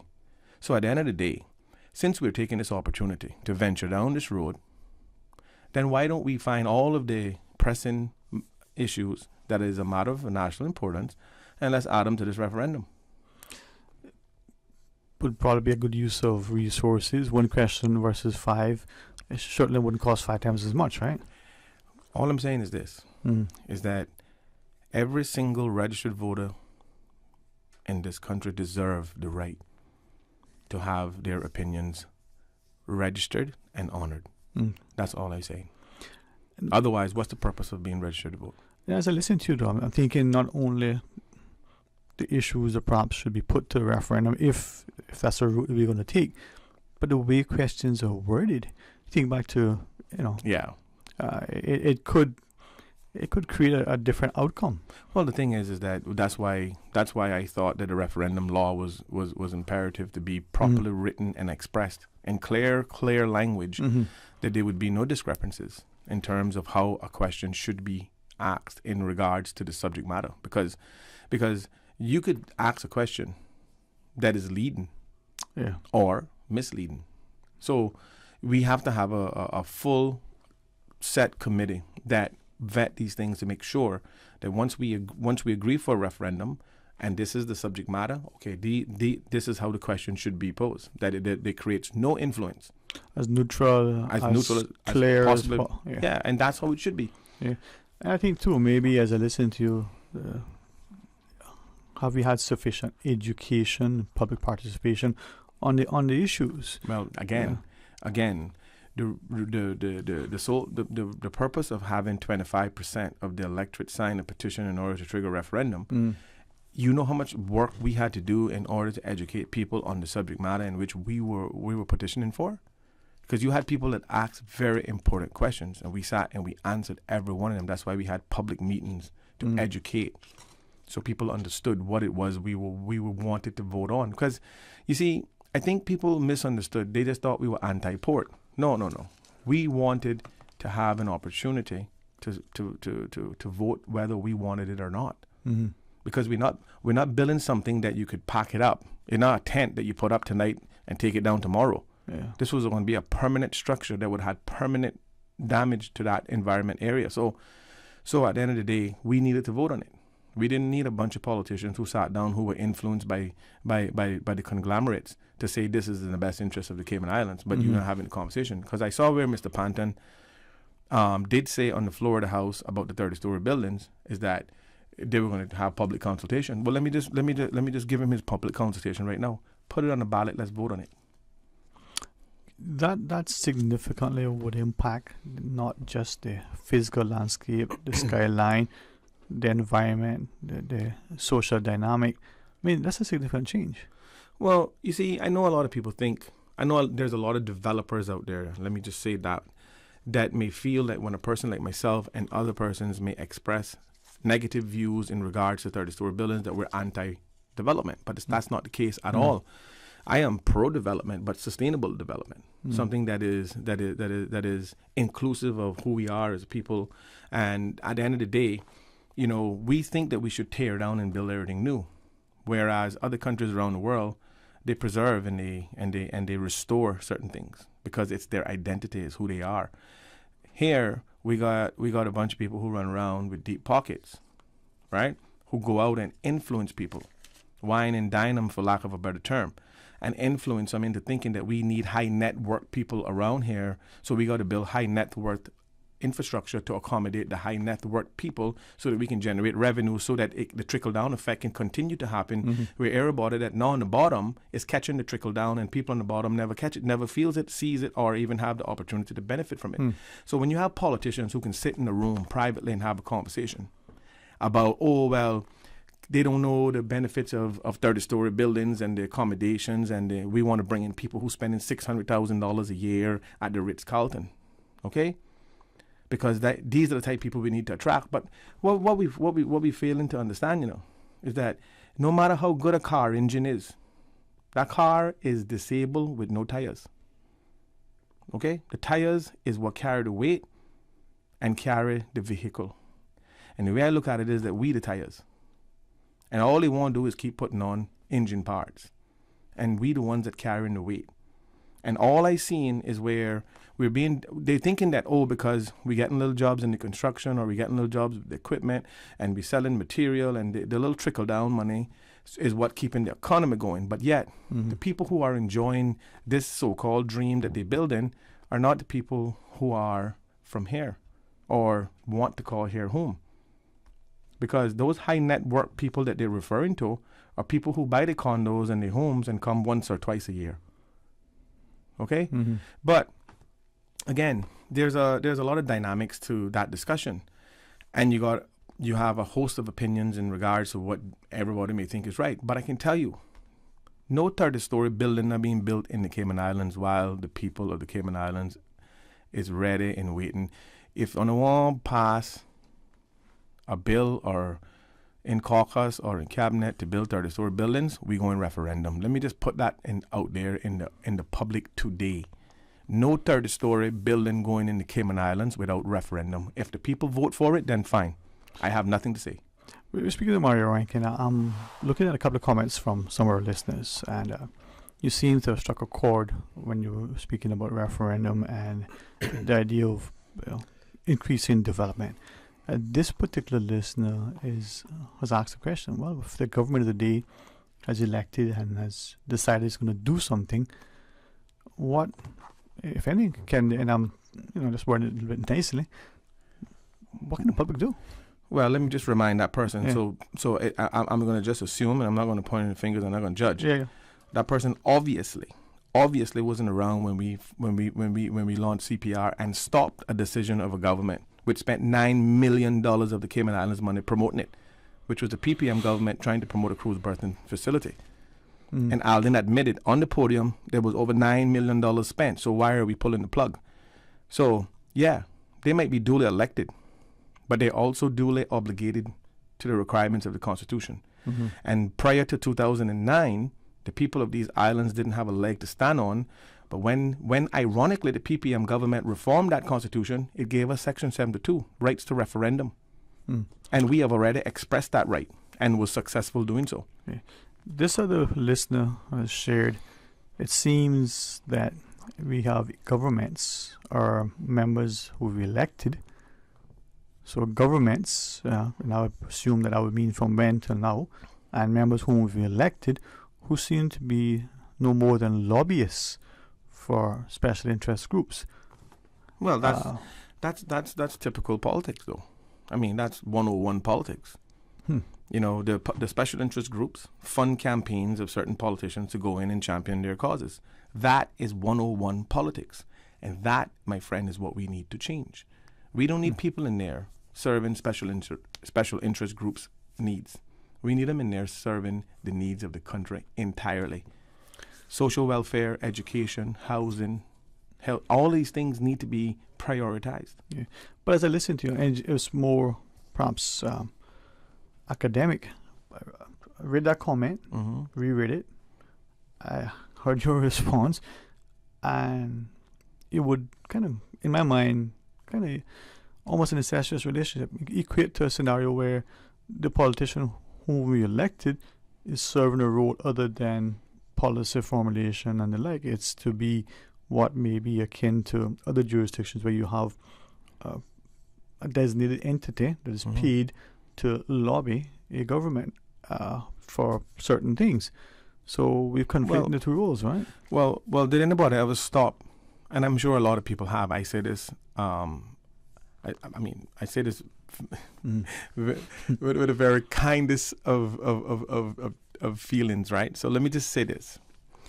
Do you think they built 2 tunnels above ground on West Bay Road in the vicinity of the Commander Bay area because they just wanted a tunnel? Or do you think the tunnels has a purpose? They want a 22-story building to go on top of that.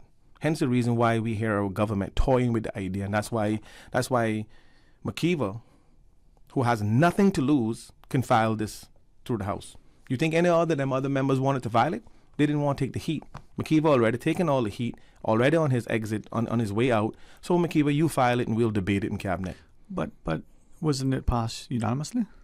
Well, I don't know whether it was passed unanimously, and it could have been. And I stand to be corrected because I'm not going to speak on what I don't know. Mm-hmm.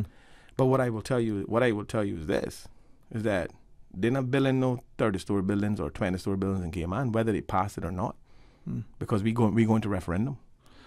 All right. So just so they know, heads up to the PAC government. The petition will be in circulation as early as next week. All right, let's pause and take that break. When we come back, we'll talk today. For medical lab services in Cayman, go straight to MedLab. For a full range of medical services, pleasant, clean and comfortable environment, no long lines and affordable fees, visit MedLab at the Smith Road Plaza. Open Monday to Friday, 8:30 a.m. to 5 p.m. and half day on Saturdays. Call 949-7331 to make your appointment. For medical lab services in Cayman, MedLab. From the MedLab family to yours, have a safe and blessed 2023. Busy, busy, busy. Feel like there's not just enough hours in the day. Savannah Pharmacy, service to make your life easier. Now you can WhatsApp your prescription order to 929-5045. And pickup is just around the corner with everything your family needs and convenient opening hours including Sundays and holidays. WhatsApp your prescription order to 929-5045. Savannah Pharmacy, wholesome values with modern conveniences. Freedom, Cayman Rack. Freedom, Little Cayman. Soft breezes, blue waters, no traffic. Unwind and rejuvenate your mind, body, and soul. Sister Island Staycations, a taste of freedom. Discover all that our sister islands have to offer. For many, the holidays are a time to relax and unwind, but letting your guard down can unfortunately put your business at risk. I am Justin Miller, Senior Compliance Officer for the Department of Commerce and Investment. I would like to encourage businesses, in particular retailers, to take special precautions around the holidays, as increased transaction volumes can make it harder to spot suspicious activities. It is important to ensure that all employees are aware of the proper processes for mitigating exposure to all illegal activities. For more information, please contact the department on 244-6680. Alternatively, please send us an email at enforcement@dci.gov.ky and a representative will reply to you promptly. Your Radio Cayman 6 p.m. news, Monday through Friday, is brought to you by Logic. Your life connected. Talk today. But I do have some questions. Talk today. Cayman Islands' foremost listeners participation program. Talk today. Because there are more questions than answers. What the public is saying. Waging to take your calls right now. Sterling Dwayne Ebanks.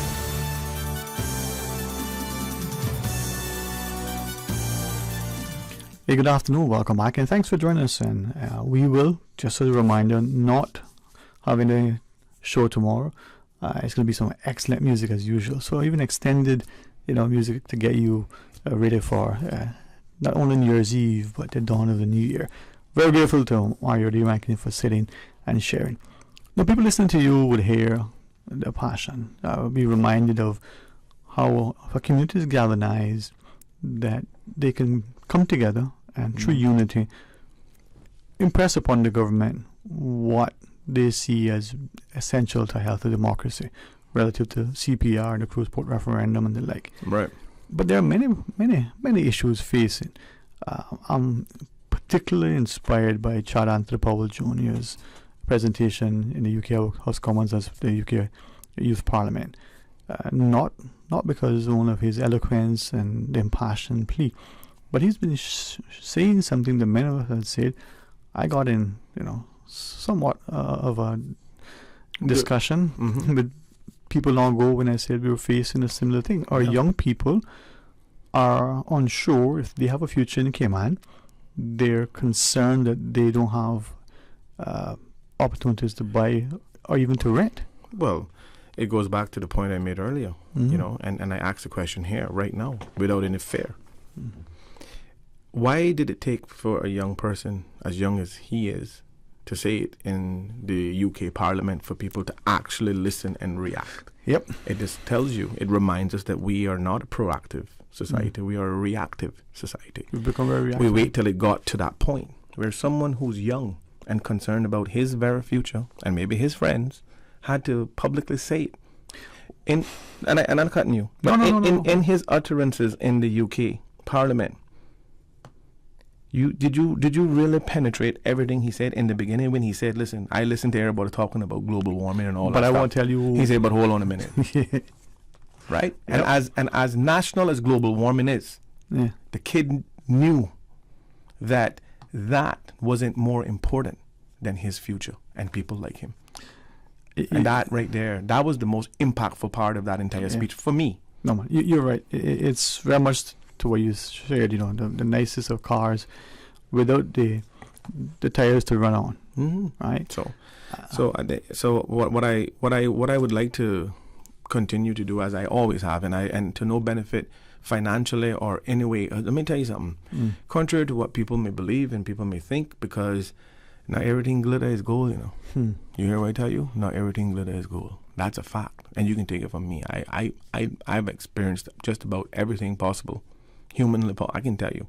Now, when we have these type of conversations, Sterling, it's because there are pressing issues that bother us. And if you were not a talk show host, and I was not someone who was not afraid to speak publicly, we couldn't have this dialogue, right? This dialogue wouldn't be something that people could be aware of, right?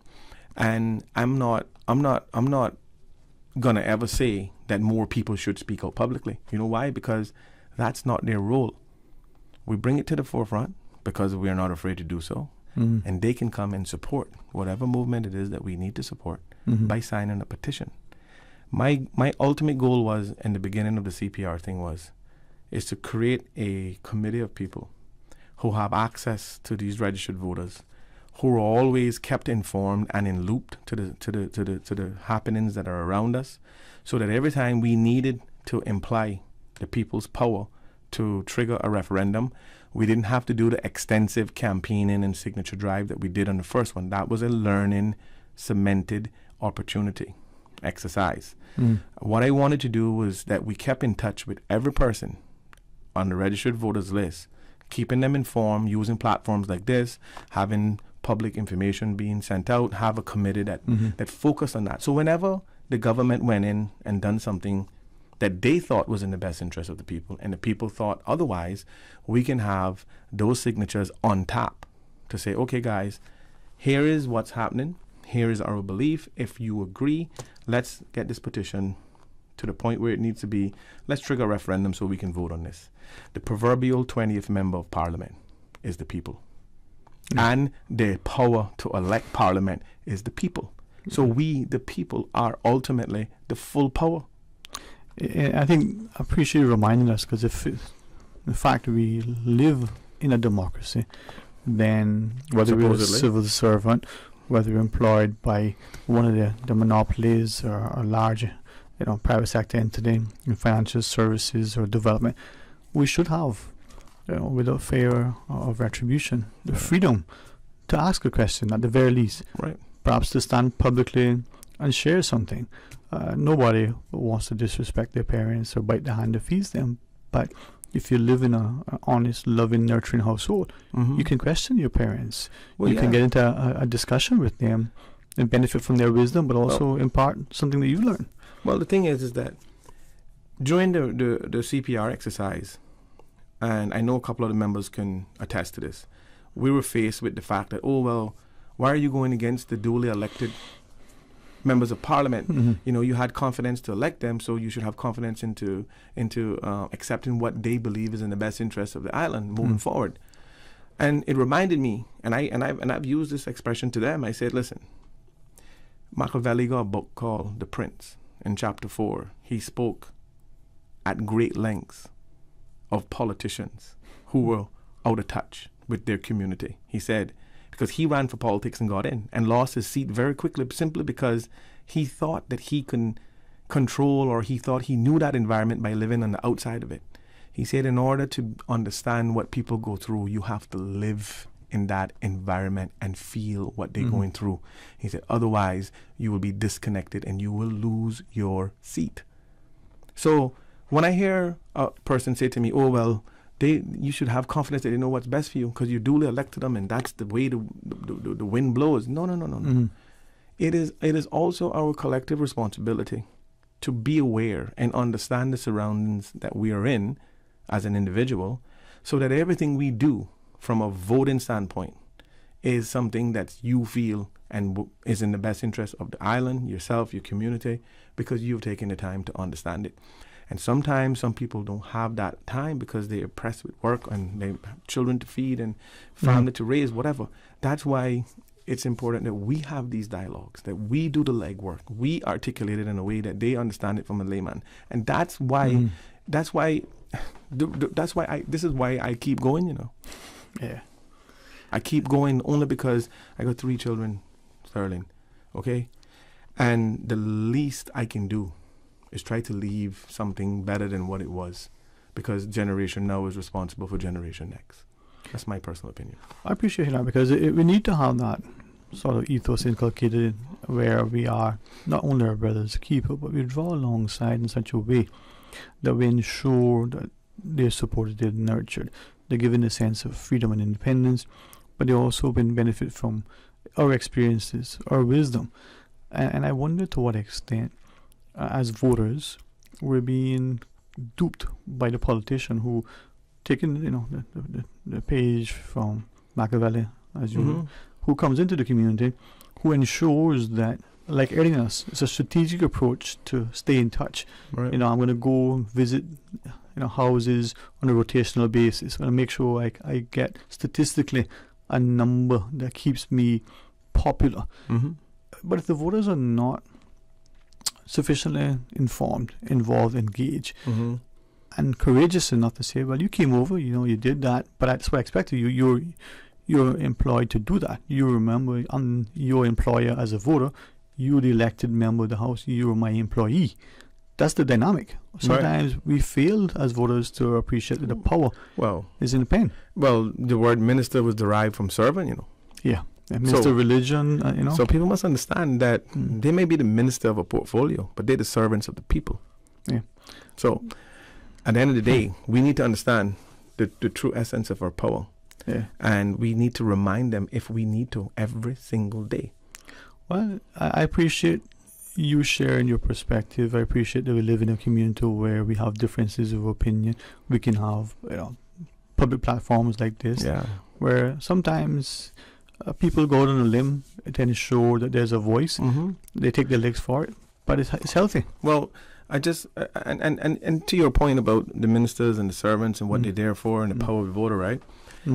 The very first days that we launched that petition over at the Hurley's parking lot in Hurley Supermarket, which big thank you to the Hurley's, because they never turned their back on us. Every other supermarket did, but not them. Okay. Right? We couldn't go Foster's, we couldn't go nowhere else. Hurley's were the only one that let us go there. So thank you to the Hurley family. Once again, we've said it many times. But what I'll say is this, and this was before Wayne ran for politics again, okay? He had successful in 2013, got voted out 2017, and then he ran in. Okay, so the first day Wayne Pannon came to Hurley's and he saw Shirley Ralston at that table, because he said it to her. And he walked over to that table and he said, well, if you all get to the point where you need a +1 to go over, let me know and I'll sign it. He still hadn't signed it this day. So he basically said that he was waiting to see if enough people really wanted to sign that. Because if he was somebody that stood by principle, which he claims he's this big environmentalist, conservationist, but yet, if anybody's signature should have been the first one on that, it should have been him. Because that would have clearly defined who he was and what he believed in. And the other thing that I want to remind the public of is that when the Caymanians protested in this island, thousands of Caymanians protested against them forcing vaccines on people for jobs and all this stuff. Wayne Bannon never supported them, He never came out and supported those people, But when they had the Pride Parade, he went in front of it. And I can tell you how many Caymanians are in that environment. We have ours, and I embrace them all. But they were mostly foreigners down there protesting for that right. But he went in front of that. But he wouldn't stand up with Caymanians. So let me just remind the public of who we have as the premier of this country. And I don't hold back nothing. So 2:30 on the dot, and we're going to respect Miss Susan's time because I got some cassava cake I bring for her next week. And everything good. Blessings to you, man. Thank you very much. And to our listeners, remember, no Talk Today tomorrow, no talk shows at all, but music and good. And we got, Monday as a public holiday. We have the, wonderful festivities that will be, celebration of New Year's. So please be mindful to act in a very civil, responsible, communal way that puts family and friends first as you go about with your fellowship and festivities. We'll be back with you, God's willing, on Tuesday. And if I can get a catboat to the back, I'll do that. If not, I'll sit up like us and enjoy it. Please be safe and pray, for each another as we work together. Until Tuesday.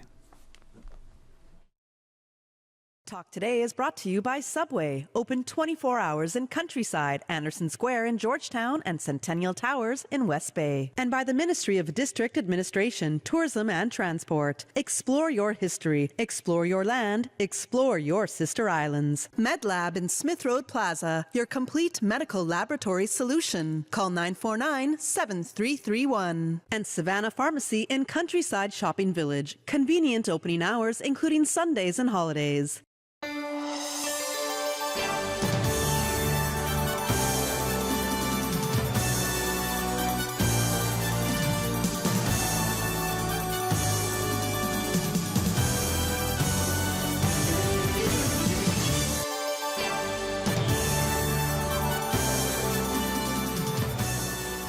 Six years. 3 beloved isles. 1 beloved station. Radio Cayman. The voice. The heart. The soul of the Cayman.